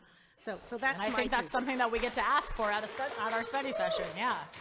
I mean, I think, Yeah, I appreciate your question. I think probably it's best to wait to dig into the L and K couple until we're all together working on that. It's a complex issue and one that was something we talked about a lot on the commission. So I think I'll leave it there. The public can view and be a part of our discussions together. I think there's so much to get into. I'd like to wait. Regarding the Transportation Safety Committee making a recommendation to the Planning Commission or the Planning Commission making a recommendation to the City Council, I don't see it as a fail if we don't follow the recommendation of one of the committees that makes recommendations to us any more than I see it as a fail if the City Council decides not to move forward in the directions that we recommend. I think that that's just the natural organic process of working through this from the subcommittees to the Planning Commission to the City Council. That is what happened, but I don't see that as a problem. I see that as the way the process is designed. Similarly, I think it can be difficult when sort of considering public comment. We've taken just such a vast amount of public comment. A huge amount of people feel this is the right direction. A huge amount of people feel this is the right direction. When people don't get their sort of opinions followed, there's a sense that possibly the process isn't working. But I think it's really a matter of, sort of perspective at moments like that. So we look forward to working with you and trust that we'll get into these issues further as we work together in our joint sessions, and that ultimately, as the final decision-making body, you will make a decision that, as a planning commission, we will support. I do appreciate you bringing that up, Kimberly. I know that there is a lot of anxiety and turbulation about the couplet, and I would like to make a recommendation on that sooner than later, just so. I just feel like there's a lot of anxiety about it, and I'd like to talk about it sooner than later and have it maybe be one of the first focuses of our study sessions. I just wanted to thank you for that clarifying. I know that Fred had mentioned that, there were these different groups of people, it's not going to make a difference, so what's the point? And I just want to encourage you that it will make a difference. Stay with us. We'll get there. And I don't see it as a fail, so let me just re-clarify that. I'm afraid that the community might see it as a fail, though, that they came to an open house, 170 people attended, the majority of them said 3 to 4 stories, and yet here we are, 8 stories in various, like the Beryl District. That's 170 people. How many people live in Arcata? Not 170. So Yeah, so I think that's a perspective you can bring to our joint study sessions, and we can talk it through. Yeah, okay, so some of the other things that I would like to talk about is opportunities for home ownership. Looking through that infill study plan, I know that was something that was called out as something very important. Duplexes, triplexes, fourplexes. So I'd like to talk about opportunities for that. I'd like to talk about, I know Councilman Stillman has brought it up probably at an inopportune time, but I'd also like to talk about condominiums and what that looks like. I'd like to revisit our RENA numbers and look at the amount of very low income to low income to moderate to above moderate housing and what that looks like. And then what else? And parking. We need to still talk about that. I concur on all of those, thank you. I do want to revisit the inclusionary zoning. I don't even think we're close to getting there. If we're looking at 5%, and I believe it's 3% is going to be moderate, correct me if I'm wrong, and then it's 2%, which will be lower, extremely low. Right now, the way the market is, moderate is going to be more than most people in our city can even afford. So I think that, and it's either or. So they can choose a developer to do moderate income, which is going to leave the rest of those who the have-nots will have not. So I think that we need to look at inclusionary zoning. There are cities that go as high as 25%. I don't say that we have to do that, but 5% is where we should be starting, not ending. Probably I can let staff weigh in more on this, or we can talk about it at the study sessions. But one of the things we were aware of and thought about a lot at the Planning Commission was approaching the threshold of the density bonus, and at which point developers would just elect to utilize the density bonus. And so that was something that affected those kind of where those numbers fell, and part of our recommendation. So it sounds like we do have a lot of work still to do on trying to make this affordable housing, affordable for those who are already here, not those who are coming here that can't afford what the rest of us can't. Sorry if that didn't make any sense. Just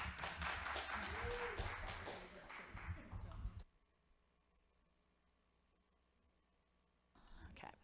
All right, and so now we have a good little list gathered together too of some of these topics to look at the study session. That was, again, another item I was hoping to generate this evening. So, Scott, do you have anything else to add before we invite back Stacy and Alex and we open it up for public comment? just last thoughts. Again, appreciate the chance to bring this to you. And I think it's pretty obvious to everyone, whichever side you fall on, what the most important issues, the highest priority issues where there's the most need for more engagement are. And as we plan out how to utilize our joint sessions, I think we will clearly prioritize those issues as first on the dock. So. Thank you so much for all of this. We really look forward to working with you and having robust conversations. I feel like I've been watching you. You guys have been watching us. It'll be really nice to all come together. So thank You guys should get chocolate chip cookies for life. Whether we all concur or agree, you guys are doing an amazing job. So thank you for that. Appreciate that. Thank Thank you. All right, let's get Stacy and Alex back in here and invite folks up for comment.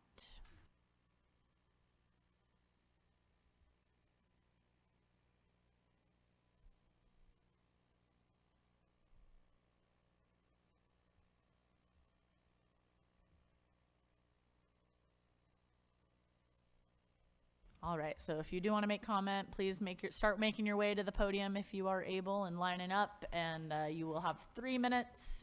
We'll start with in-person comment first, and then go to online. We will not be going back and forth, so if you would like to comment, please begin to make your way up or raise your hand online. Thank you for your patience, sir. Please go ahead. My name is Gil Friedman. I'm a resident of Arcata for over 30 years. I own some property here, and I love Arcata. It's got the best weather in the world. I feel lucky to live here, and I plan to continue. All over the world, communities are trying to take crowded sections and make them friendly for pedestrians. And we have one already by nature, L Street. L Street, for those people who like to take walks, L Street is a gem. Women with strollers, bikes, cars, dogs, everyone walks down that street. And it doesn't lead to nowhere either. If you go to Samoa and jog a little to the right, there's a stoplight there, which is great. It says, cross at your own risk. Vehicles may not stop. You walk 150 yards and you're in Brackish Pond, which is my favorite place in town. You could be 5-10 feet from a great blue heron, egrets all over the place, and you can walk out. It's a wonderful place. If you put this loop in, that's going to be cut. You'll have to go to I Street to get there. I could walk there from my house on J Street. And I'd like to say another thing about it. The idea that you could have a one-way streets. One-way streets cause faster traffic. There's been study after study of have a straight lane and encourages people to drive fast. Right now, we have that situation already. We have G and H. There's a whole section of people who live west of 18th Street in a big cove there. And those people have to cross 8th Street every day. And 8 or 9 in the morning, they're taking their life in their own hands. When the cars come off that freeway, they just zoom like they're right on the freeway again. I live by 17th and J. I gave up trying to cross 8th Street. I go to 16th where the cars have to stop. So if you want to have cars to go slower, plant more trees, have more stop signs, but don't think you're going to solve anything by making one-way street. We have already ruined 8th Street by 10th and 11th by putting these big flower pots in them. So we had a perfectly 2-lane street. Now it curves to 1 lane and you have to turn right. It's a disaster. Featured by our planning commission. Now, all the stuff about the houses going up in Arcata, it's absolutely true. It's also true of every city in the state of California. There's no exception. And as for the state, if we don't do something, the state will. I'd like to tell you about my experience in San Francisco. I lived there during the 60s. They were going to build freeways everywhere, 27 miles, rip out the panhandle, do all that. And all the liberals and progressives were for it. Governor Brown, the mayor, one guy, Blake, he voted against it. He stopped those freeways. And everybody argued that, oh, if we don't build these freeways, the state's going to mandate it. We have the right to stop it, and I hope we'll find out, Blake, to stop this thing, because I think it's crazy. You don't have to do anything with L Street. It's perfect the way it is. It's a gem. God gave it to us by accident. Let's keep it. Thank you very much. Thanks, sir. Hi, everybody. When he was born, we brought him back to where we lived on 8th Street, and the L Street Park was the nearest park to us. You've got the plaza, but obviously to run around a bit, L Street was pretty preferable, a lot more room. I'd also ask you to consider the eventual, maybe when he's older, Great Redwood Trail, which will terminate there. It'll be kind of odd if it just like suddenly stops abruptly right when it gets to Arcata, which I think would be at the end of the marsh, right? So like it would end at Samoa, which is kind of a high traffic area to say the least. In addition, anybody who bikes will tell you that a separate lane is always going to be the safest option. I mean, if we're sharing a street, it's never going to be as safe as having something separate like that bike path. And the more we cultivate a reputation as being a bike-friendly city, the more folks will be moving here with that in mind, like Davis, California. Everybody knows it's bike-friendly. Students move there, they know to bring their bikes, not their cars. I'll leave it there, thanks.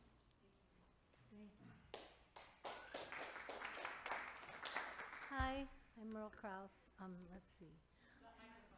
Oh, hi, I'm Merle Kraus. I feel like I'm coming into, I'm just so afraid of what's going to happen. I think it was Via Magazine listed the top 10 most desirable towns to live in the United States, and Arcata was one of them. It's not going to be, if you do 8-story, the fill-ins, it's not going to be desirable. It's going to be more like Oakland, but all the places that people have left, Oakland, Berkeley, a lot of San Francisco and LA came here because Arcata was special, and it's all those buildings, 8 stories, and the other thing to think about, tall buildings. I mean, I lived in Sonoma County 30 years, and Santa Rosa is a big city, and they built one 8-story building, and they said, no way. And Santa Rosa is a nice city, and there's nothing taller than 4 stories. And I'm just wondering, one, about the liquefaction zone, the tsunami zone, the water level. I think these are problems with high rises that I don't think we want. And how will sewage be handled? And where will the shadows of the buildings fall? Will they shade existing homes or businesses, especially those relying on solar panels or their roofs? Or what's nice about Arcata is the view. We all have views of Humboldt Bay. And I'm just thinking this plan seems is going to change the whole face of the town. Not only that, but I went to law school, and our criminal law teacher expressed the fact that crime goes up with the population, but not with the same number. It goes up exponentially. The more dense you have people, the more crime goes up exponentially. Do we have the infrastructure for the police to really handle what's going to happen?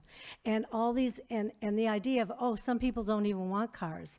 Well, a lot of people are older. Like we've moved to Arcata. Our kids went to Humboldt State, and we said, this is a really nice place to live. It's a very humane, comfortable place to live. And a lot of people, 70s, 80s, we're going to all hop on our bikes to go to Safeway and get our groceries. I don't know if that's so realistic that that's going to happen.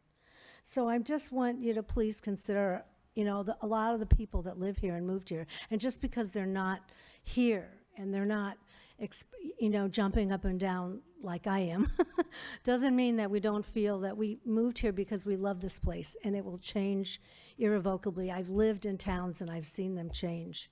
White Rock, British Columbia, I've seen them change with the growing buildings, and it's been kind of horrendous to see. So I hope that you take that into consideration. Progress is not necessarily having a huge, much denser population. I know we need to build some. Thank you. Thank you. Hi, I'm Alan Ringer. I'm a City of Arcata resident and engaged on various community issues. I want to speak today in support of retaining the L Street corridor as a pedestrian and bicycle pathway. I have a difference of opinion regarding that being developed as a high-speed truck road and the ability to maintain those features that are provide pedestrian and foot traffic corridor there. It's the one spot that exists like that through Arcata, and conversion of that would be a loss for Arcata. I'll mirror some other comments that were made. I think the statewide effort to bring the Great Redwood Trail from here down to Mendocino County, confining that in Arcata to kind of curbside fast road, truck road is not consistent with what I want Arcata to have as a component of the Great Redwood Trail. That's my comment. Thank you. Thank you. Hi, I'm Jillian. I live in Arcata, recently bought a house in Arcata, but moved here probably almost 10 years ago, and we were stationed at the RV park that's in town. And the linear park was the closest, safest place that I could walk my dogs. And so I always walked my dogs there. And then, as years went on, I opened a childcare. And I know many families who head over to the Creamery District area for all the fun and games and the different activities that happen there. It's very walkable, it's very friendly. It would be such a shame to let this go to like big business hauling through town. And I think originally G Street was the 101, if I'm not correct. Maybe I'm not correct, but it kind of feels like we're trying to do that again. I wasn't here when it was on G Street, but I certainly don't think that it would be a place I would choose if there was a huge street running through, and it just seems like a big mistake to try to have that kind of traffic running through town when, some of us here are avid bikers and we bike the critical mass, and there's been probably 4 deaths in the last year-ish, just with our 25-mile-an-hour zones. That sounds scary. That sounds scary enough. It's already kind of scary to bike around town knowing that. And, I don't typically bike by myself just because of that, and then thinking again, I live down in the Greenview neighborhood, and I love my 2-story house where I can look out and see the hills, and I know many other people can see the hills and the bay from, their 2 stories or their 1 story even, depending on where you live. And if we shoot up a bunch of buildings everywhere, that's going to be nil. That's going to be the end of that. And that's why a lot of people have moved here, for the beauty and to be able to see nature in all directions. And it would be a shame to take that away from some of us who, really appreciate that. And then also going back to the linear park, like I said, some of the folks here, we're all avid bikers. We've got our kinetic machines with a slew of people outside. And you gotta cross through the Creamery District to get to the plaza. And, I don't think any of us want a big road put in there. It's just something to consider. And I know, like somebody else said, maybe we're not all here right now, but the last 30 to 50 people that I've spoken to about this in Arcata have no idea what's going on.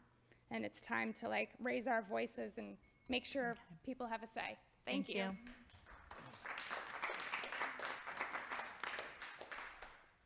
Good evening.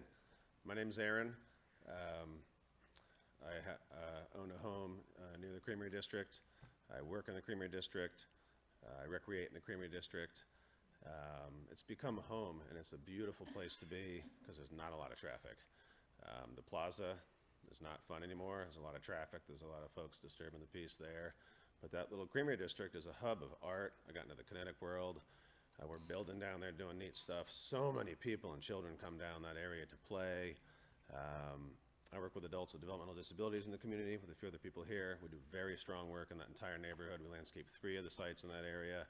We ride the rails to trails for recreation every Friday in a bike group. They've never learned how to ride a bike before, but because there's no cars, it's a very safe place to ride. We wrote a grant, got some cargo vessels, so now our adults with developmental disabilities are able to pedal around on the rails to trails to get back and forth to work. They're in command of their own steed. They absolutely love it. It's awesome. I feel like taking that away it's like a bad chess move. If you go forward, don't go back. That is a beautiful stretch. I'd love to see it finished off with some more benches. I understand this area needs some development. I don't know a lot about the Gateway plan yet, because I'm just learning about it. However, if taking out that stretch of pedestrian bike path is on the agenda, you're already losing in people's interest.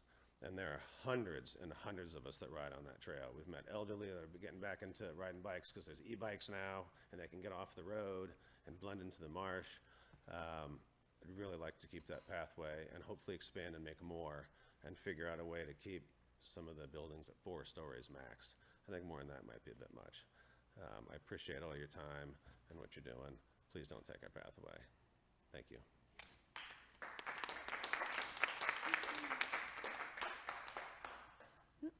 Hello there, my name is Finn. I've been in Arcata since about 2006, 2007. I love it here. This is my favorite city that I've ever lived in. One of my favorite things about living in the city is the bike path that's along L Street. I don't really feel safe riding my bicycle around traffic, and that was the perfect path that I could get through town, to the marsh, to many beautiful places, to the plaza while feeling safe and being separated from traffic. And please do not take that away from us. I'm not the only one that feels that way. Another thing is that I live on a one-way street. I live on H Street on 18th, and people fly by. It is not safe crossing the street. Every time I pull out, I cannot see who's coming, and people are going 40 miles an hour on that one-way street, and it doesn't feel safe.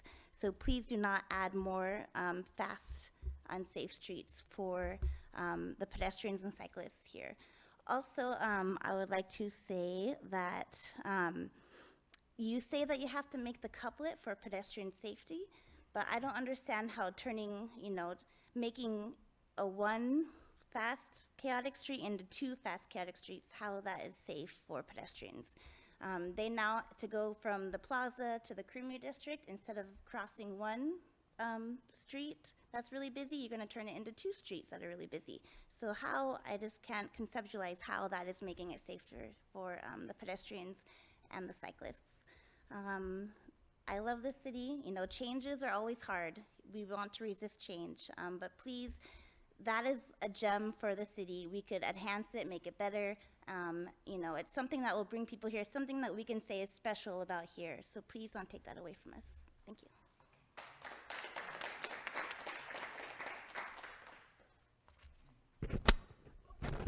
Hello, my name is Ann Anderson. I've been an Arcata resident for about 20 years. And I wanted to speak on the conversion of the L Street to a one-way street for through traffic.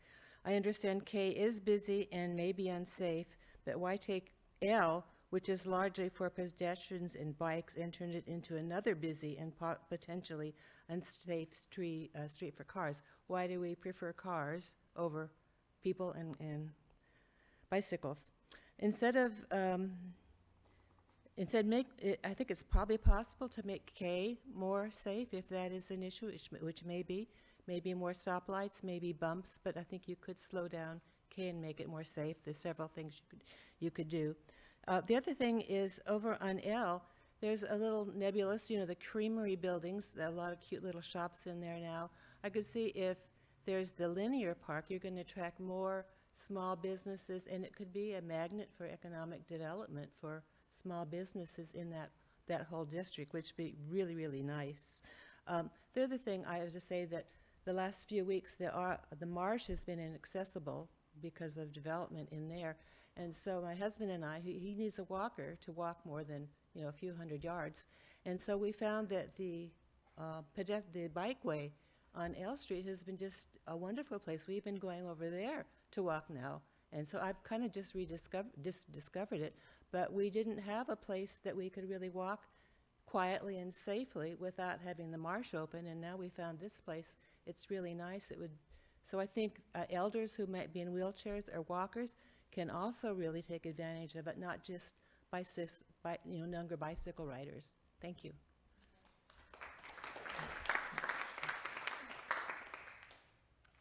I'm so grateful for all of you, for all the work that you do. You don't see my face because I've trusted you since 1974 is when I moved here.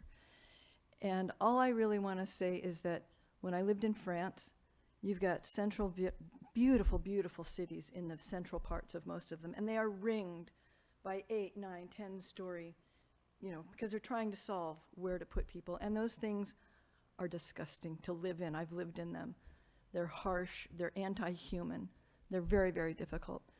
So all I really want to say is as you go forward, and I really appreciate, and I'm sorry I don't know your name who's not looking at me, but I appreciate the fact that there are so many of us who don't know what is going on or who assume we have no influence or ability to say, wait a minute, we moved here because it's a human place to live. 8 stories, square buildings, these are not human. So I just want to say thank you for providing more opportunity for a lot of people to say, we love Arcata the way it is. And it's not, yes, it has to change. We're going to grow.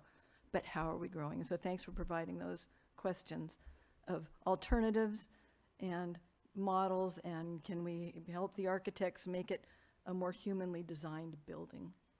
Thank you.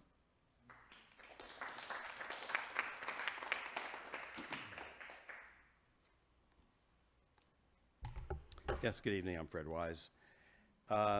This week's Mad River Union has a pretty good set of articles on the Gateway Plan and issues with L Street. Kevin Hoover notes that the city's official image for the cars shown on L Street, and the image is his word, imperfect. The cars are shown very small on the image. They're the size of subcompact cars, size of a Honda Fit, smaller than a Toyota Corolla, 5.5 feet wide. If you want to see what an 8-foot vehicle or an 8.5-foot delivery van looks like, go to arcata1.com and see the images there. I'll remind the council, an emergency vehicle cannot get around a stalled car on a 1-lane road. Some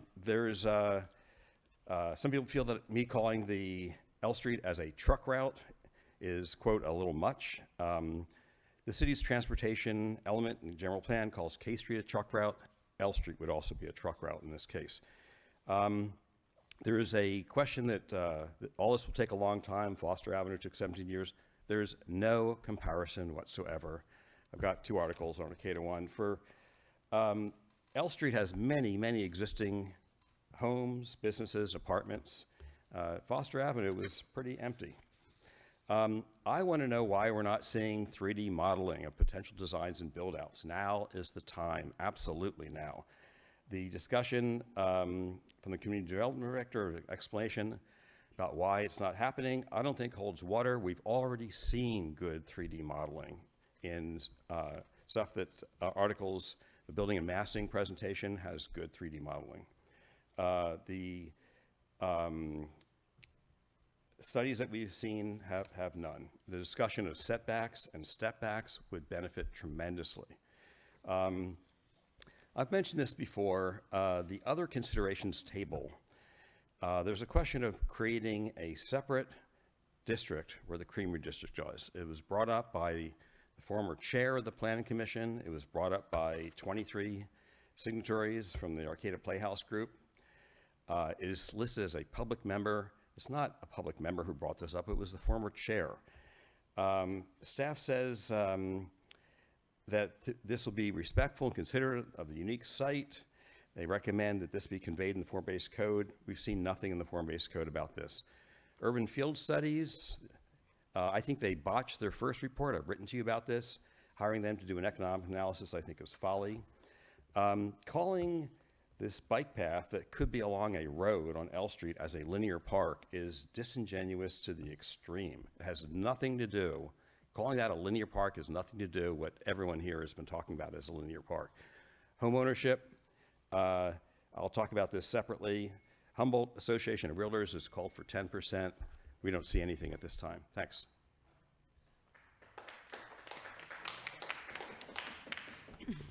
Hi, my name's Joanne McGarry, and my father taught me that history is really important, to understand history of a place.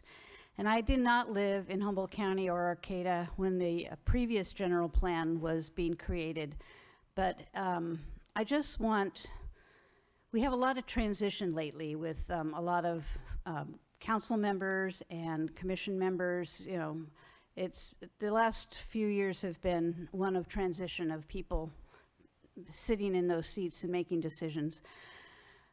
Previously, apparently, the general plan had over 100, I don't know what the exact number was, citizens involved in different committees working on the general plan. I don't know why this time around citizens are not as involved, and citizens are just becoming aware of what's going on.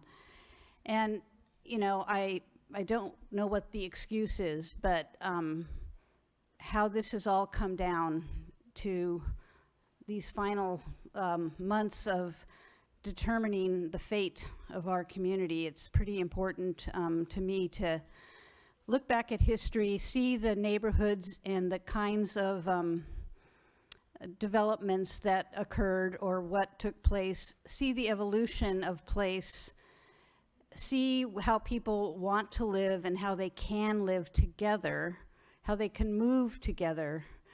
We are talking, as I mentioned earlier, about a climate crisis and fossil fuels fueling that crisis.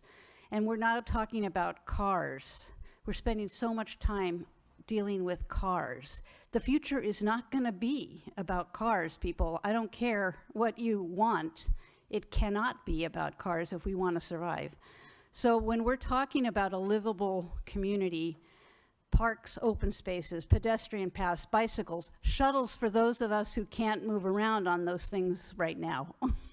I think we really need to step back and not just look at what the state says, not just look at what other people are doing in terms of infill and density and high rises and design features that are very urban.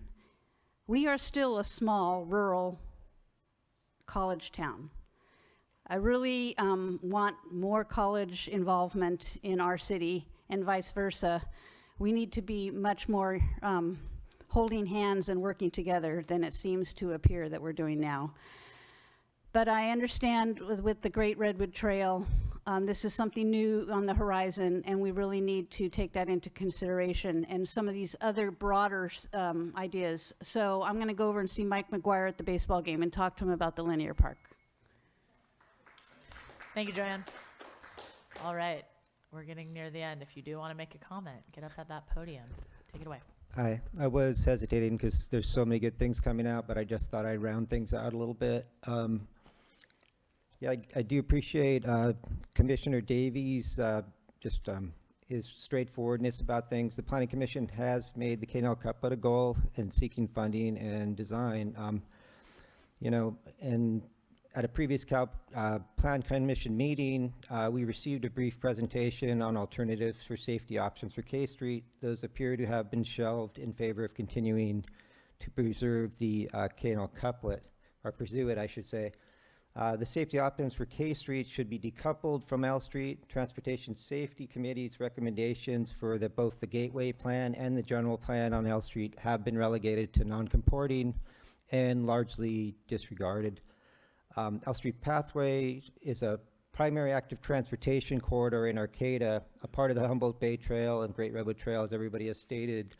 The couplet, you know, it promises to pave over the greenway portions of the L Street with asphalt. Where's the promise of less car-centric active transportation for the Gateway District, also known as the Creamery District? L Street rails with trails utilized the corridor back in 2015 when it was established. What we're asking for now is to further utilize the corridor by enhancing it into a linear park, not degrading it into a truck route. It's a logical next step with rails and trails, or for future infill to make the best possible use of the space of the corridor. I recommend encouraging frontages on the corridor to be treated as community benefit, or even better yet, that the frontages be considered a requirement, or possibly just work it in something with the housing so it all works out, and allow it to expand that space and make it the best, space going through, and possibly the best part of the Great Redwood Trail. It's primarily a Class 1 trail, as is almost all of the Humboldt Bay Trail, and it'll be reduced to a Class 4 trail path with basically a barrier next to it at best. Arcata will be going through growing pains. I think the park can offer some respite from that. And then just finally, solar shading recommendations have recently been, discounted by the Planning Commission. I hope to revisit those and do better on it. In addition, just ignoring frontages, I think were offered out also within the Gateway draft, and those have been walked back. And I mean, one of the very great places the frontages could be, dedicated is definitely along that corridor. And anyway, the solar shading is an issue, and I feel like that's also been discounted, but I'll say that for another time. Thank you. Appreciate everybody. All right, anybody else in person? We will not be going back and forth. Now's your chance. All right, let's check on Zoom. Right, we've got one person on Zoom. Go ahead, Jane. Hi, it's Jane Woodward. I just want to say thank you for all the work that the planning commissioners have done and ahead, all the Jane. individual. Pardon me? What? Can you hear me? Can you hear me? Hold on one sec, Jane. We're figuring out some audio here. Oh, this has happened before, I know.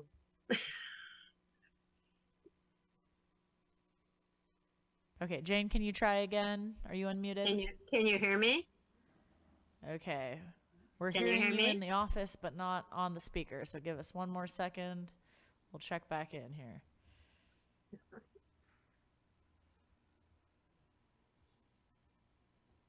I know, it's every, yeah.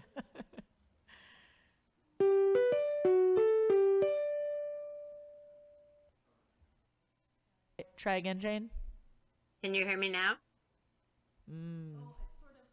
Well, no, she's in there. We hear her from that speaker, but not from this speaker.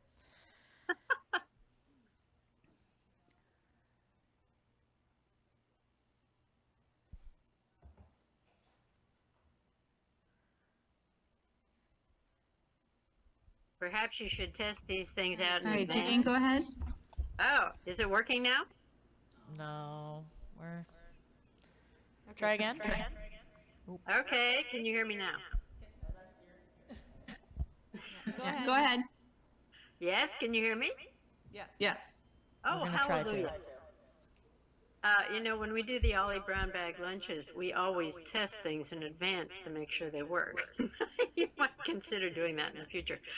I don't want to reiterate things I've said in the past, and other people have said the things about the LK Street Park and the linear park that you don't need to hear them again, but it is a gem.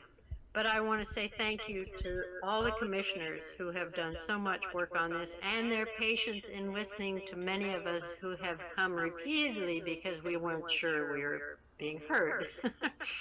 So thank you for all those who have participated, and thank you to the council. I know many of you have been watching the Planning Commission meetings and reading our emails, which we also send to you, and our public comment. And it's a lot of work. We realize it's a lot of work. We hate having to repeat ourselves. We wish there was some magic way around it that you'd know and be able to acknowledge you're getting our comments and taking them into consideration. It's simply that it's not always obvious, so we end up being redundant. For that, we apologize, but it's important that you hear. So I'm going to wish you best of luck with handling this. We won't get the new draft until the end of July. And then we'll be able to sit down and look at it and determine what's left out. And there are more planning commission meetings coming that will also address some of these issues that have been discussed tonight. Thank you ever so much. Thank you, Jane. Those were good words of encouragement. Okay. All right. Do we have any other Zoom commenters or just the one? We do not. Okay. Well, I will bring it back to the council for any last minute wrap 'em up thoughts. However, again, avoiding gateway discussion now that we're all back together. But if you want to tie it up with a bow, if anybody has anything, or we can I move to our next yeah, item. I listened to how high, I just looked at this, and I know people haven't. No, Alex, you don't get to take this off the screen. You don't get to talk about it. No. How come?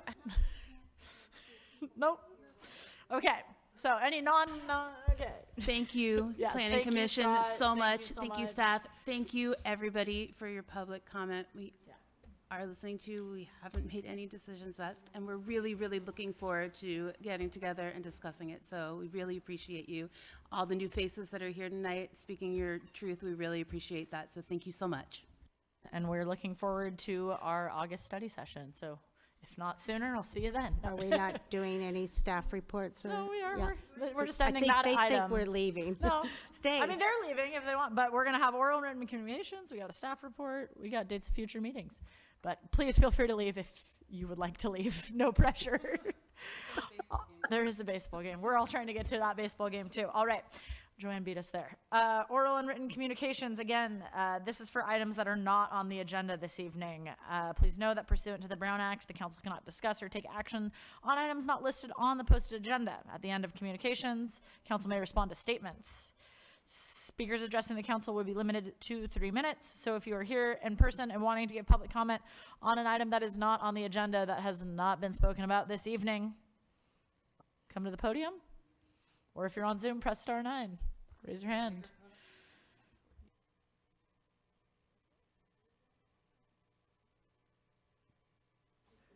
Thank you. I'll try to keep it not on the agenda.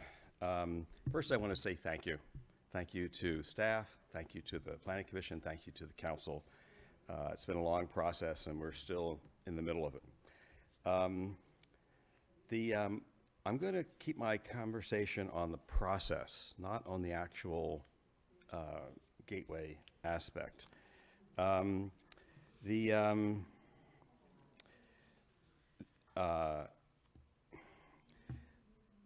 As part of the framework, there's a table of other considerations of things that are not included in the plan.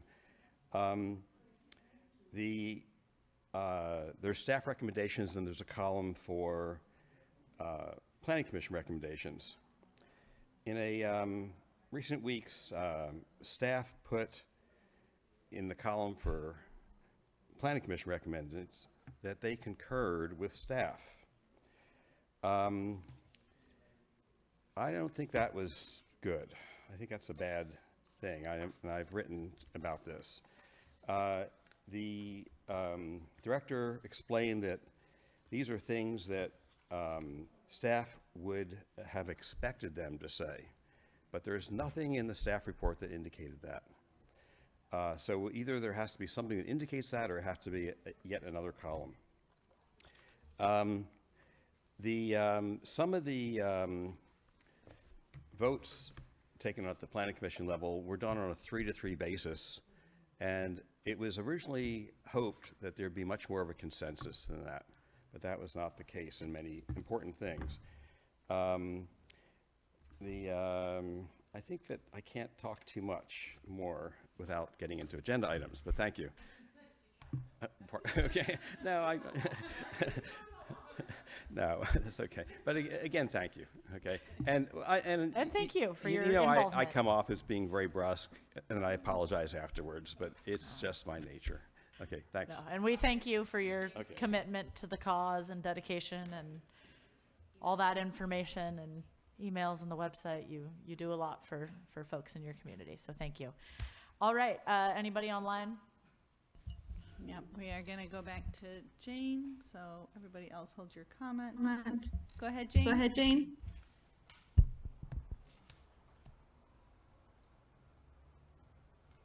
Go ahead, Jane. Go ahead, Jane. All right, here we go. I just realized after what Fred said that I forgot to thank staff. Staff has been amazing in doing as much work as they have. I know you have so much on your agenda, and I think you actually do amazing work, all things considered. I'm not always happy with how things are managed or maneuvered, let's put it that way. At the same time, I think the process that you came up with to manage the discussions and the decision-making in the Planning Commission was very productive. A little limiting is what I'm trying to say, but staff has worked very hard and tries very hard to be responsive. So we appreciate all the work you've done, and didn't want to leave you guys out. You're important. Thanks so much. Good luck. We'll see you later. We'll see you at the study session. Thank you, Jane. Good luck. Oh, I don't know, do we need it? No. Okay, that takes us to the end of oral and written communications. That'll take us to council and staff reports. Staff, do you have anything for us this evening? We do not. All right. Well, then we'll quickly go through council reports. I know some of us want to make it to the baseball game, so let's keep it to the really exciting, important ones. I think we started at this end last time, so let's start with Alex this time, and we'll go down. So one of the things I've been thinking about is the city parking lots that we own. We don't own very many, but the fact is that we have very little usable land in Arcata, and I'm wondering if we should consider those parking lots being available for development of housing. I just wanted to bring that forward. I don't know if anyone feels like have any interest in that or not, but I definitely do. Yeah, and I'll just add, I think this is something I've also spoken to the city manager about for an agenda item possibly, and just looking at, what usable land we do have that could be built or offered up for affordable housing, et cetera. So I would concur that we could add that to a future agenda. Thank you. Yeah. Because I think we need housing for all, not just affordable. I mean, we need workforce housing, but we have a lot of other people to take care of. The other thing is I wanted to mention is that the Cal Poly just came back from Australia, and they spent quite a bit of time in Darwin at Darwin University in Australia. And my understanding is it's a very similar, not size-wise. They have tall buildings that are probably over 8 stories, even though we only say 7, but they have very large buildings there. But it's a community that has much of the environmental sensitivity that we have. And I think that they'll be invited to come over to Cal Poly. It might be something that we may want to, as a city, think about having another sister city. So I'm just bringing that up. And then listening and saying all this stuff about bikes, I really think that I Street is our bike lane, and it's not a great lane for bicycles. Thank you, Alex. All right, Kimberly, what do we got? I'll go fast because I know everybody wants to go to the game. I just want to say that Kuna had a successful Tianguis. It was probably 5 times as big as it was last year, live music and more. I attended a homeless housing meeting with the city, and there were some updates on safe parking, which will go to the end of the month in September, and there were some updates on grants that are in progress. Hopefully that will continue the safe parking program. On 6/26, I attended as a city liaison the Redwood Region Economic Development Commission. We received an awesome presentation from Nick with COAD, which is Community Organizations and Active Disasters. I'm hoping to identify some possible partnerships for future disaster preparedness and recovery. On 6/28, Our Space had their arts night for the unhoused community, displaying all of the projects that they did. It was their last hurrah. Kuna also had another successful cleanup on 7/3. I got to attend the 4th of July Jubilee, so hats off to the Chamber and Zero Waste. I will be attending an Arcade House Partnership Board meeting tomorrow, and I will report back next council meeting. There is a walk, Dan Burden Walk Audit this Saturday, 7/22 from 10 to 12. It starts at the corner of 9th and L. We'll finish at the Arcata Playhouse. Also, Jessica McGinty's memorial on Friday, 7/21 from 5 to 9 at the Humboldt Bay Social Club. Come to share stories and memories. And it has been, it's a celebration, so the request is to wear bright colors, not black. That's all I have. Thank you, Kimberly. I know I don't have too much to add. Our CEA adopted a budget. That was about it at our last meeting, and not till next week. I'll be back with them. And just to add, yeah, the 4th of July Jubilee was wonderful. I had the opportunity to volunteer. There was a ton of people out having fun, and it was a great day. And the Crabs won, so. So possibly you want to mention summer music and art on the plaza. Okay. Also, I'm on the board of Humboldt Made, so I just want to mention that Friday night markets are still going on. They're going on till October. They're huge now. I know it's a Eureka event, but there are a ton of Arcata-based businesses that are vending there. The theme this Friday night is 80s night, so I will be there volunteering and talking to all the businesses. There's lots of live music and great fun, so come on out. Thank you. So I just want to expand a little bit more on that walk with Dan Burden. So HCOG, the board that one of my assignments that I serve on is hosting him in collaboration with the other communities so that we can all share his wisdom. And he's focusing on K Streets and 11th Streets in the walk. And I'm kind of bummed that everybody left because there was a lot of concern about K Street being somehow tied into the L Street couplet, which to my knowledge is absolutely not the case. And that maybe we have forgotten and we aren't focusing on K Street. I live on K Street. I know the problems on K Street. And it's not an accident that, Dan is focusing on K and 11th, our very busy streets. So we do hear you, staff does hear you, and that's a great example of that. And there is continuing music and vendors and fun on the plaza on Sundays from 11 to 4. There's always a band that starts at 12. And there's food also, lots of things to do down there. So just encourage people to check that out. And that's it for me. Go Crabs, go. All right, and with that, we have our upcoming study session. I don't think the date was on here, August 22nd. Okay, good. I'm glad that's committed to my memory. So we'll see you guys here for the study session on Tuesday, August 22nd, and I guess we'll have a council meeting before then too. So thank you, folks, and the meeting is adjourned. Recording.